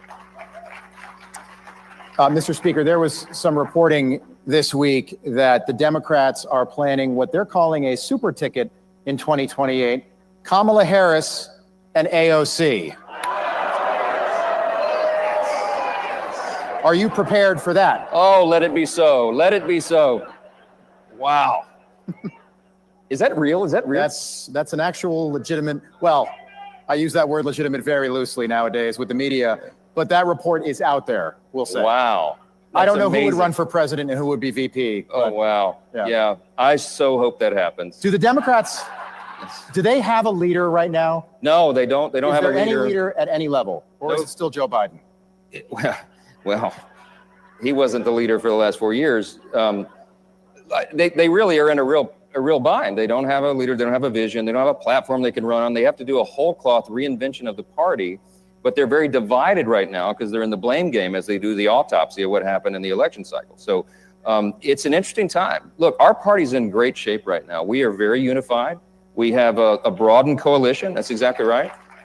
And we have the principles and the policies that truly are better for the American people. I think they've recognized that. You know what happened in the last 4 years, Rob, is that the woke progressive left tried so hard, they moved so aggressively, so quickly to swing that pendulum to the left, and it went all the way to the left and it clicked. And now it's coming back, right? We are a center-right country. We always have been, we always will be. And I think President Trump is seen as a force helping us to push that pendulum back in place. So we're going to seize that historic moment. And I believe we can bring about a much better outcome for the people and for the country. 2 questions. Elon Musk tweeted yesterday, quote, "The real reason so many Democrats are upset about entitlements is that they're using taxpayer money to attract and retain illegal immigrants, their future voters." Is that what you think the last 4 years at both our borders has been all about? 100%. They opened the borders wide. They did not care about the calamity and the heartache and the death, frankly, that it caused of American citizens, because it was a power play. They wanted to turn these people into voters, and they want to change the outcome of the census in 5 years. This is very serious, and we're going to be dealing with the effects of this, the catastrophe for years to come. It's a terrible tragedy, and don't ever forget that that was their motive. It was for their own political gain that they put the American people in such jeopardy. Fentanyl alone is the leading cause of death for Americans between the ages of 18 and 45, and that's flowed open the border. Human trafficking, all of the atrocities. They lost hundreds of thousands of unaccompanied minors in the system somewhere to traffickers. All of it, they turned the other way. They could have sealed that border any moment. The president had the authority, and I asked him personally on multiple occasions. I pleaded with him, I begged Joe Biden, use your authority. And he'd look down at the floor and shuffle his shoes and say, I can't do that. Well, the American people let him know how they felt about that. Can I ask you, now that the horse is out of the barn, Joe Biden is in Rehoboth Beach, retired, how did he seem during those moments where you were with him in person? It was only a couple of occasions. I talked to him on the phone a few more times than that. They didn't allow me to meet with him one-on-one for probably obvious reasons now. Yeah. But there's a, now widely reported story of something that happened. I think it was in early February of last year when I was in the Oval Office, and I asked him why he paused LNG exports. Like, Mr. President, why would you pause liquefied natural gas exports to our European allies? Because they're going to have to go to Vladimir Putin to get their needs met. And he tried to argue with me and tell me that he didn't do that. And it occurred to me in this dialogue that he genuinely did not know what he had signed. That they had put this executive order in front of him, and he didn't understand what it was. And that was a very alarming moment of realization for me. And I think the whole country knows now. But it was a dangerous time, a very perilous time for us, particularly in that last year of his administration. But thank God that President Trump is back in the White House, and we can restore that. I think, Mr. Speaker, this room knows you, but I think the American people are still getting to know you. And I thought this was wonderful. Your son is on the boxing team at the Naval Academy. Yeah. I didn't know that. How is he doing? Well, he's bigger than his father. That's any company.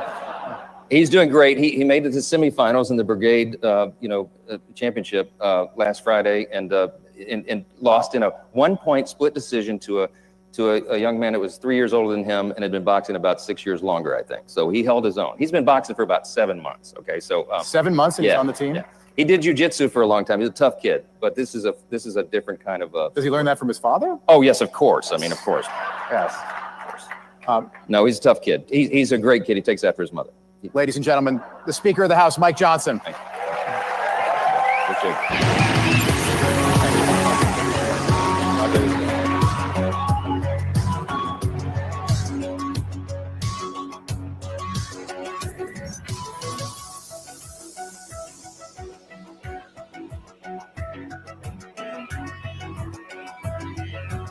Donald John Trump, do solemnly swear. President Trump is back in the White House. Donald Trump won that presidency. Donald Trump has taken back America. I actually started quite a while ago in CPAC, and I enjoyed it so much that I came back for a second one, then a third. Then I said, what the hell, let's run for president. Matt said, it's like 5 years ago, 6 years ago. He says, you should run for politics. He's the one who said you should run for the presidency of the United States. It is my honor to introduce to CPAC 2017 our president, Donald Trump. First of all, I want to thank Matt Schlapp and his very, very incredible wife and boss, Mercedes, who have been fantastic friends and supporters, and so great when I watch them on television defending me. Nobody has a chance. I love this place. Love you people.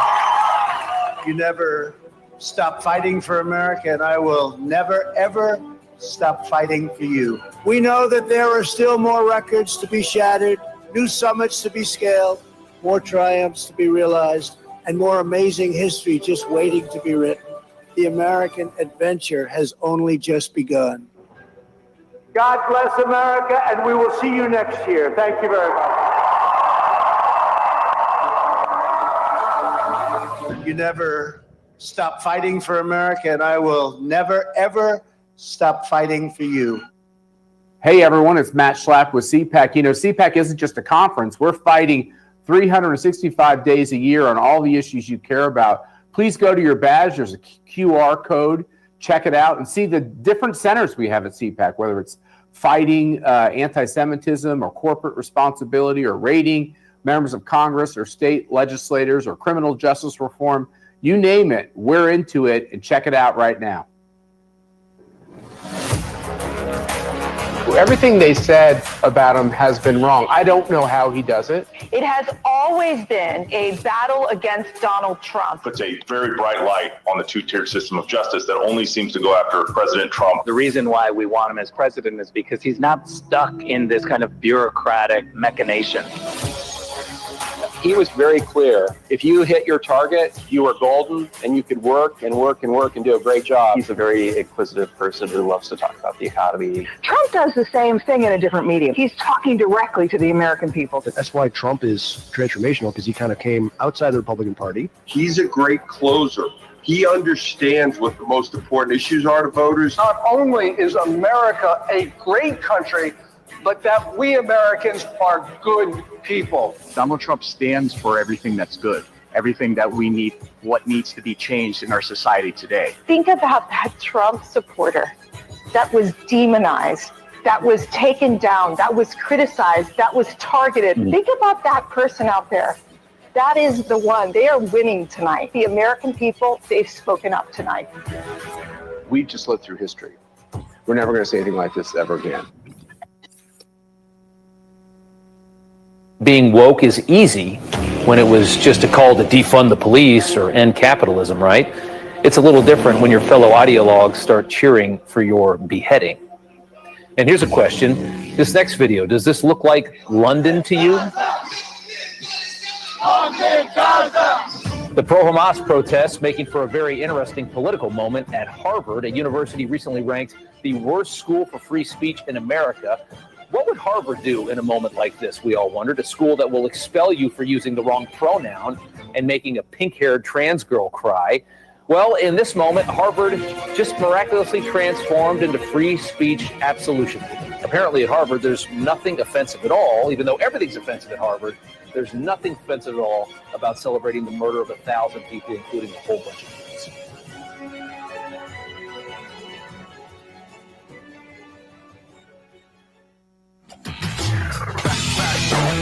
Ladies and gentlemen, please welcome from Florida, Senator Rick Scott.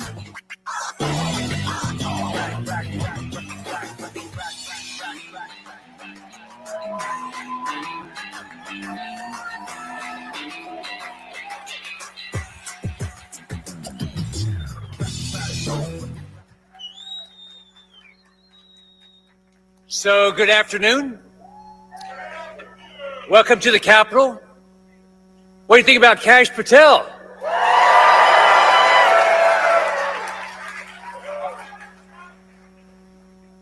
You know, I told CPAC leadership that next year's event should be down in my home state of Florida.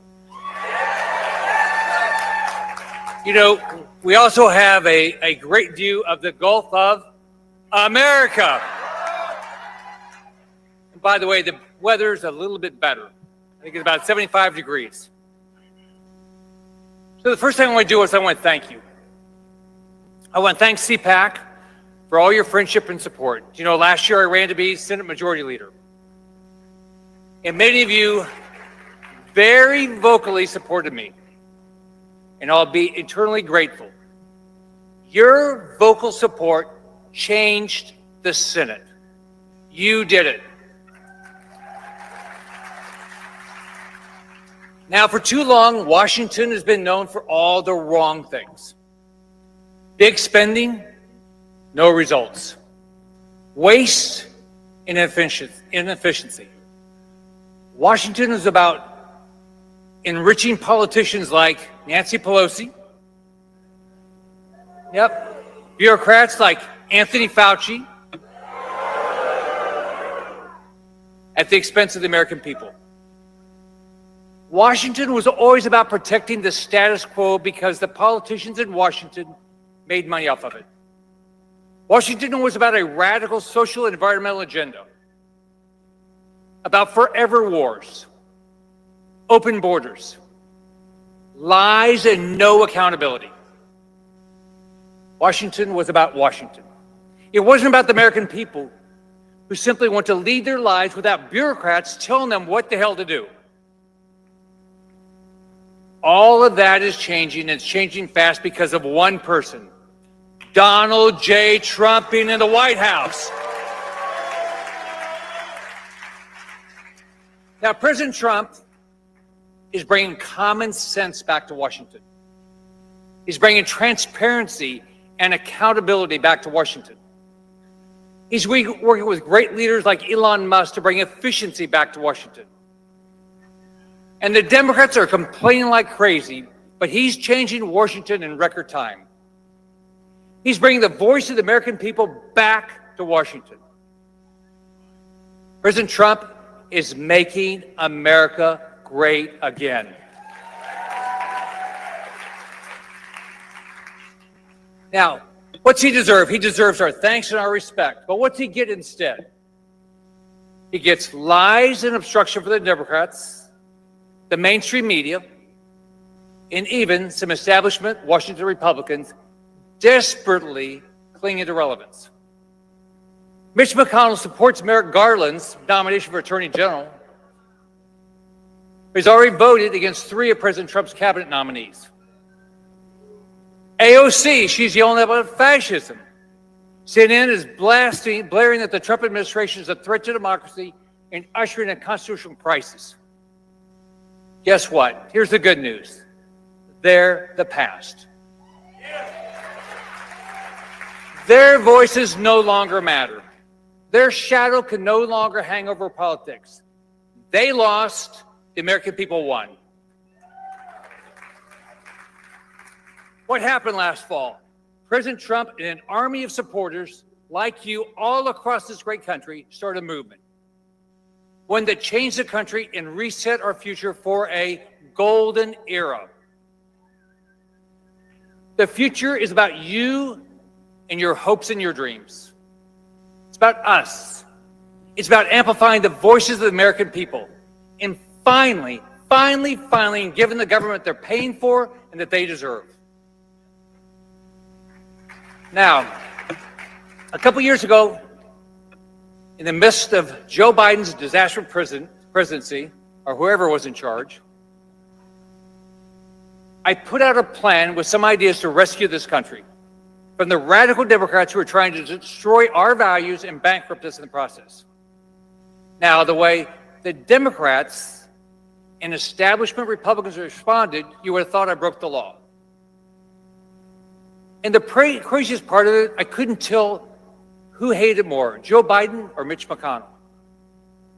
Now think about it. I proposed some really crazy ideas, so just think about these. teaching our students about the U.S. Constitution. That's a hard one. The Bill of Rights, our founding fathers, having their kids recite the Pledge of Allegiance and salute the flag. Eliminating the Department of Education.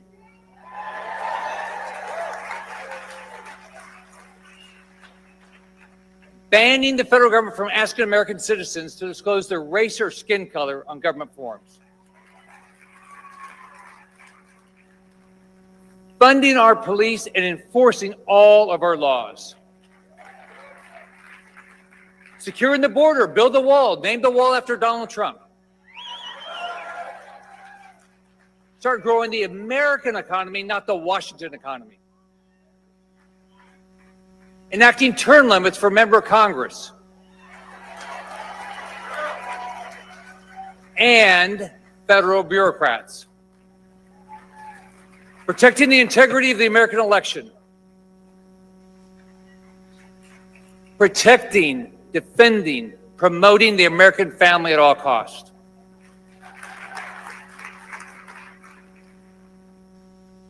Believing in science. Guess what? Men are men. Women are women. Unborn babies, they're babies. Sorry, Democrats. I was tarred and feathered for proposing such crazy ideas. But it was worth it because it was time for Republicans, at least the true, honest, conservative Republicans, to stand up and fight the hell back.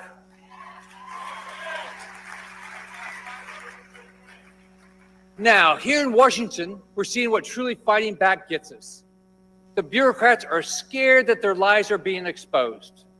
The muddy spigot is being turned off. NGOs across the world and liberal think tanks around the world are scrambling because their golden goose has finally laid its last egg. Corporate America is tripping over itself to reverse racist DEI programs that seek to divide us by race, gender, and creed. Now, fighting back gets us a government that's listening, an administration that's focused on a stronger future, a president that really cares, who truly fights for us, and who will not accept the status quo any longer. Now, let me say what I said a few years ago when I introduced my plan to rescue our country. Failure is not an option. The future of this country depends on each and every one of us and the actions we take today, tomorrow, and the months to come. Now, I've got grandkids. Many of you in this room and watching on TV, you've got kids and grandkids as well. In America, we used to believe we had a duty, a sacred duty, to leave things better for our children and our grandchildren than we found them. $2 trillion deficits, $36 trillion in debt, Medicare and Social Security going bankrupt, failing schools, high crime rates. Means that hasn't happened. Instead, our political and cultural rot has made things harder for our kids and our grandkids than they were for each of us. It's harder to get a good education now than it was when I was growing up. It's harder to buy a home. It's harder to start a business. It's harder to get a good, full-paying job. It's harder to live the American dream. That's wrong. That cannot be our legacy.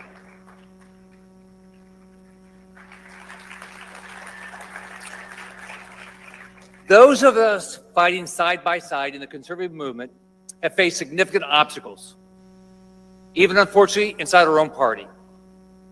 But you and we have kept fighting. We have to fight harder now. We have the opportunity, but it takes our fight. Now, we all watched what happened in Butler. We all saw President Trump stand up and raise his fist, and what did he do? Fight, fight, fight. Even in the face of unimaginable obstacles, he kept fighting. Now, we know he's going to keep fighting. I know I'm going to keep fighting, and I know everybody in this room is going to keep fighting with us.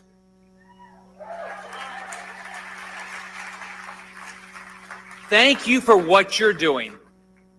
God bless every one of you. God bless the President of the United States, Donald J. Trump, and God bless this great country. Have a great day. Bye-bye.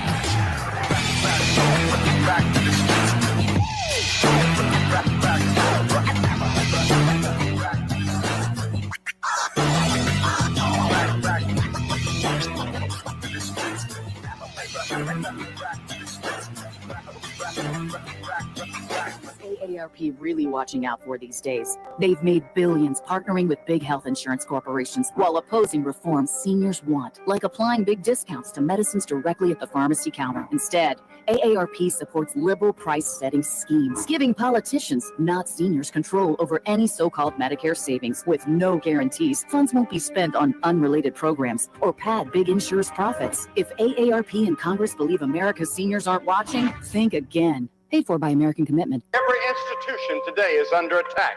The home, the church, the government. And many people are asking, what is the truth? Jesus Christ claimed to be ultimate truth. Are you willing to face the truth? Do you think the MKUltra project ever actually ended? The Central Intelligence Agency is actively involved in mind manipulation. We all answer to one God and one Savior. And he's there to change your life for the better.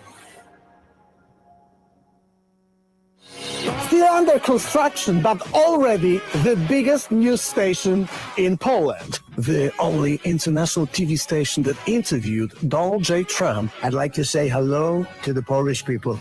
Poland's leftist government wants to destroy us, but we are not backing down. We're building conservative, English-speaking European news station.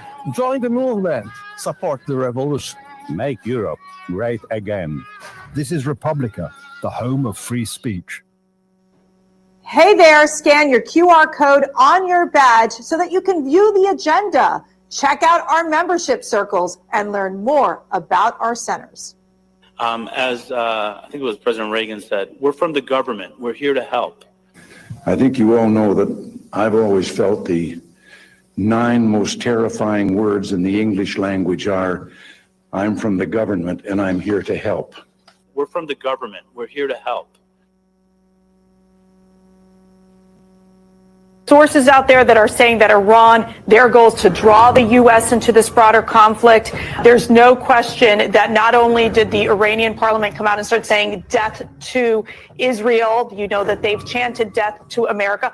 They hate us. They hate our culture. They hate what we stand for, which is that of freedom and religious freedom. And for them, they want to take us down. And the mere fact is you have a commander in chief right now who is hiding in the basement that needs to be out there every single day answering the tough questions. Instead, they basically say that climate change remains the most important national security crisis that we're facing. They have caved in time and time again to Iran while knowing that they are funding Hezbollah. They sent over $100 million, that is Iran, to Hamas and over $700 million to Hezbollah. Clearly, it is about sponsoring terrorism. Clearly, it is about destroying our strongest ally, Israel, and then America. Ladies and gentlemen, up next, nowhere to hide, the takedown of left tech. Please welcome from Missouri, Senator Eric Schmidt, and founder and president, Article 3 Project, Mike Davis.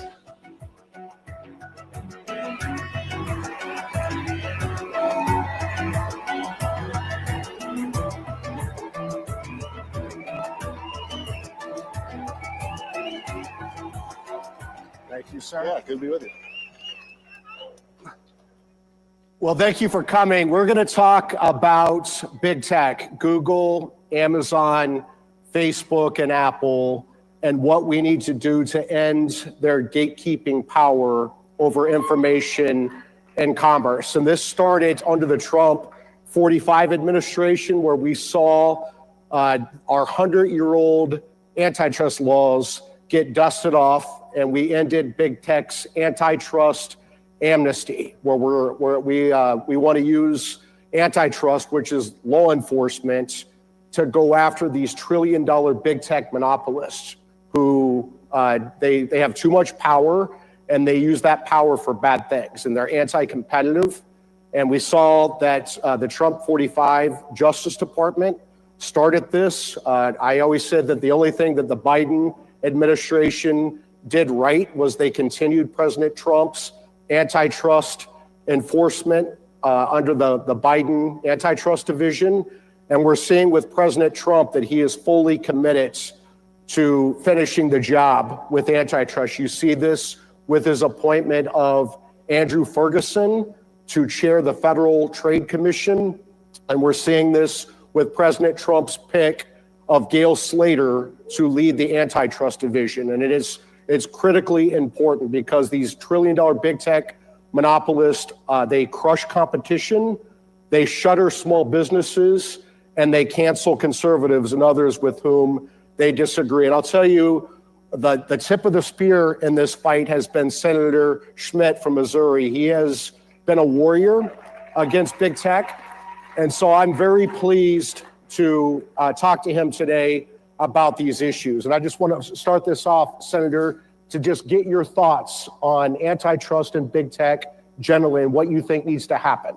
Well, I think great to be with you and great to be back at CPAC. What a great crowd. This feels a lot different now that we won in November than it did just a couple of years ago, doesn't it? There's a new sheriff in town. So, yeah, I think that for most people, especially people in this room and conservatives, they have seen, Mike, over the last 4 years in particular, what happens when you have these massive concentrations of power. And you see that sort of collide with this fundamental belief that we have as conservatives that when we're born with certain rights. And those rights come from God. And the first one that's mentioned in our Constitution, our Bill of Rights, is the right to speak your mind. This idea of fundamental human expression, right? And government's only role is to make sure it protects those rights. That's like the foundation of the country, and we believe that. So when you have these massive companies then that infringe upon that right, it's sometimes at the behest of the federal government, it's a scary situation. In my previous job, before this one, I was Attorney General for the free state of Missouri. It was a great gig. I loved it.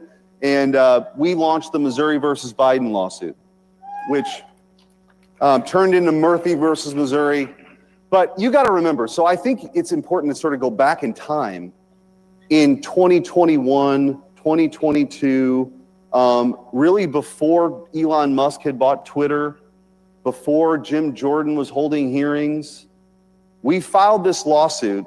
And it's interesting, Jen Psaki, you got to go back. This is COVID, forced masking, forced vaccinations. The real raw power of the federal government was on display. And Jen Psaki was standing there up at the podium saying, yeah, we're flagging this for Facebook. They need to take this down. They wanted to start a disinformation governance board. Remember Mary Poppins, who was singing, what was her name? But she's, singing about how great it is, and this disinformation must be taken down by the government. So you saw this when we filed the lawsuit. We got discovery before the temporary restraining order that ultimately went to the Supreme Court. And what we found was shocking. We had an idea of what was happening, but could have never been prepared for what we found, which was high-level government officials working directly through a secret portal with the big tech companies at Facebook, at Twitter, saying, take this down. This is misinformation. You need to take this down. And them saying, okay, what else can we do? They were also threatening to take away Section 230 protections if they didn't do more censorship. So as this unfolded, it really, I think, showed to the world and to this country the real risk of these concentrations of power with the federal government working directly with big tech giants to censor speech. And I think this is the fight. This is the fight long term for us. The Democrats, the liberals even, have ceded this ground, the high ground of defending your right to speak your mind. And so as conservatives, I think we should own this issue. It's the right thing to do. And clearly American people, I think, watched all this the last 4 years, and they sent back President Trump to fix it. That's exactly right. I think people need to understand the whole point of antitrust is to protect the free market, right? When you have these trillion-dollar monopolists using their market power to crush competition, you no longer have a functioning market. you no longer have a free market. And that's why antitrust laws that have been on the books are so critically important to break up this power. Because if you're a free market conservative like we both are, you should strongly support antitrust law enforcement. You are targeting the anti-competitive tumors on the free market, so you don't need industry-wide regulation. Facebook is calling for regulation. Of course they are, because they're a big company and they can afford to pay for the lawyers and the lobbyists and the PR people to navigate those regulations. Those are entry barriers to startup competitors. And I would say this, remember this about Google and YouTube. If Google competed against YouTube instead of acquired YouTube, there's no chance that Google would be censoring half of America based upon their political viewpoints. Google would be competing with YouTube for conservative users, not trying to censor them. And I think that's really important to remember. Yeah, I think in Google in particular, like there's been a lot of attention. I mean, thank God Elon Musk bought Twitter and X, and it really is a platform. It really is a platform. And but Google is really the ultimate black box. That algorithm, like if you're a business or whatever, or you're a political candidate, there's a huge difference between you being on page 1 of the search and page 12 of the search, right? And nobody gets to see the wizard right now. Nobody gets to see it. So I think some of the litigation as relates to Google is really important to sort of bust that up so you have real competition. That's right. There are 2 major antitrust lawsuits working their way through the courts right now. And Google's the worst of the worst.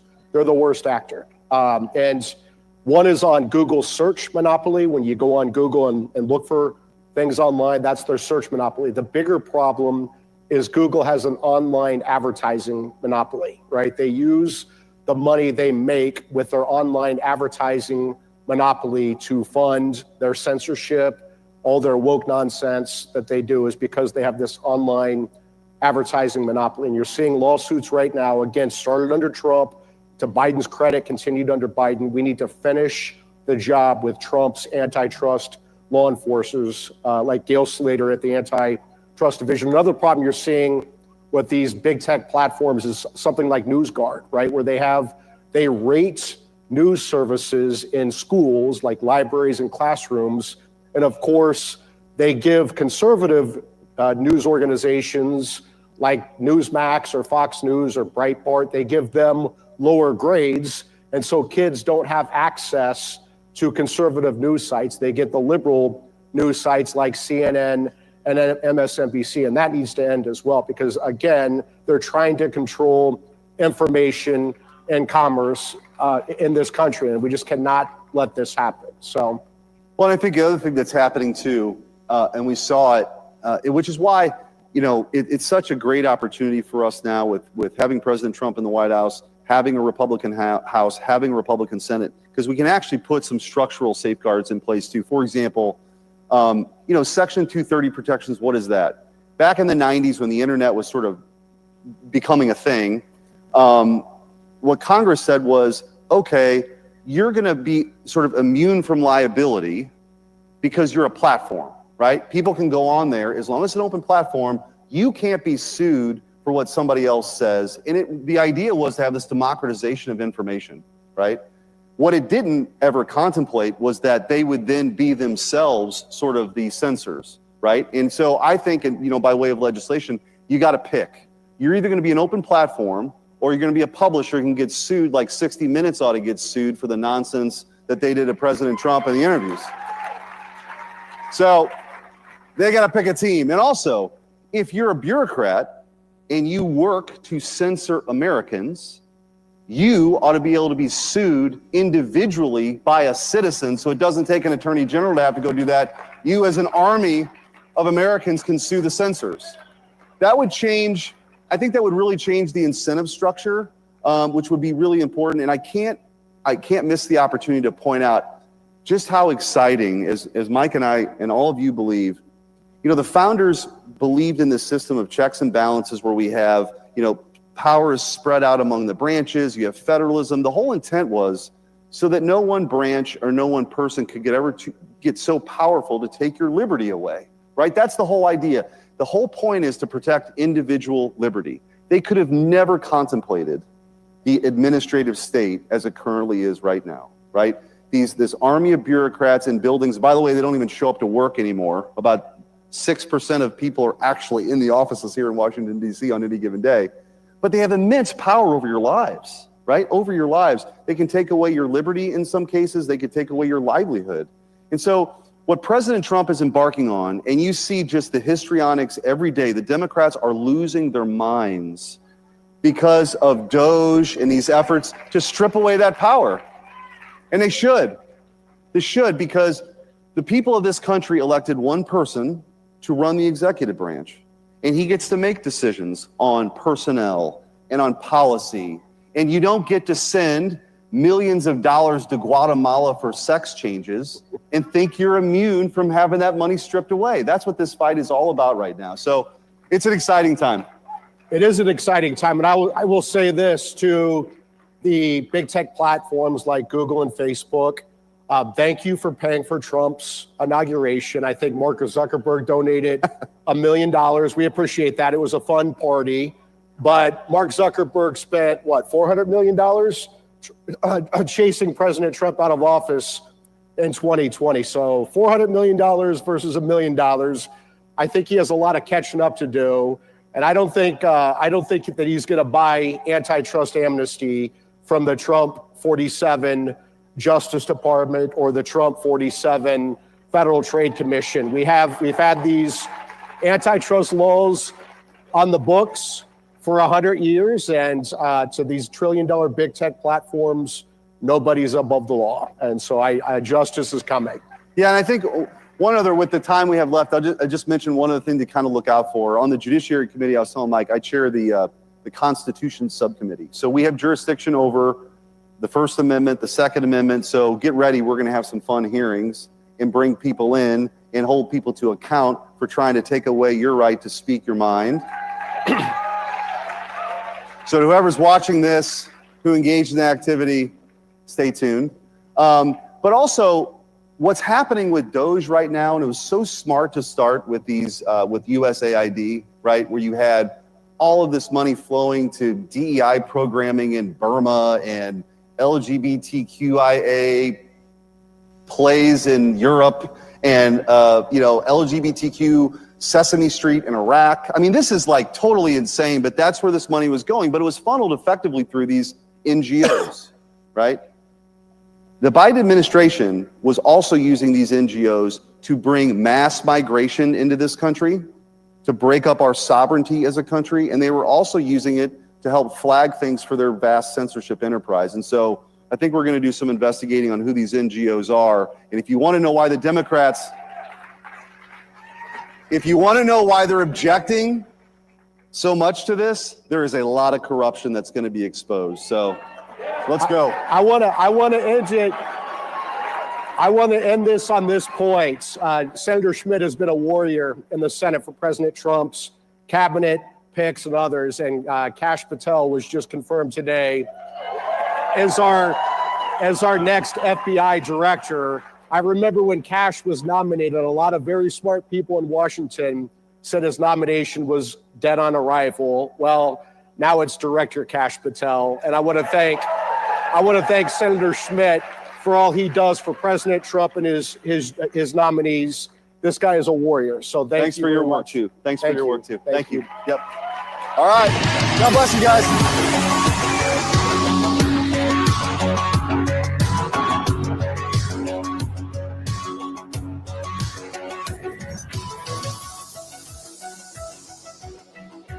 You came to Washington for one of two reasons.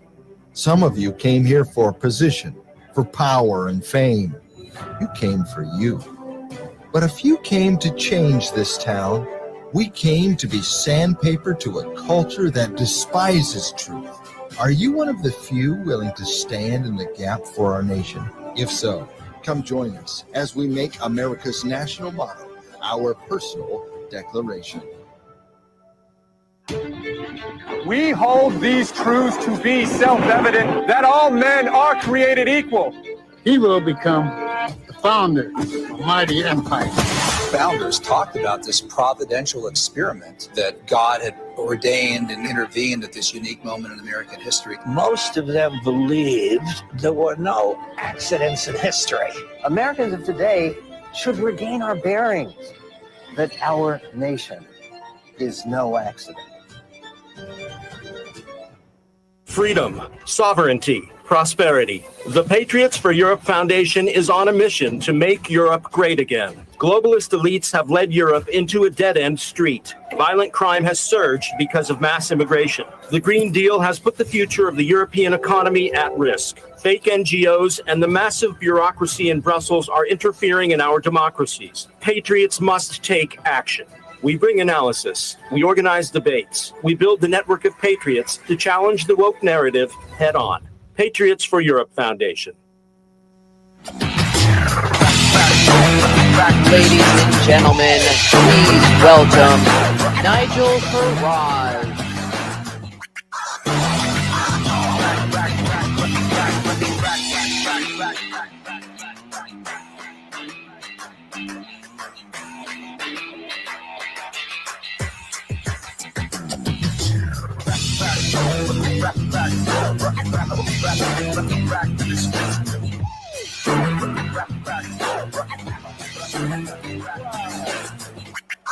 Thank you so very much. What a reception. It's great to be here. And how amazing it is. You know, 13 years ago, I was the only foreign speaker, and now CPAC is a global brand. Congratulations to Matt and Mercedes Schlapp for making it happen. And what a time it is to cross the pond. My country. You can't say anything, or you might get put in prison. We're getting poorer. Everybody's miserable. We're governed by a left-wing, awful government. Suddenly, post-November the 5th, America is optimistic. It's upbeat. It's the beginning of the golden age in America. And it is all because of one totally extraordinary individual. You know, I can tell you that if you take on the establishment, they do not come out with a tray of drinks.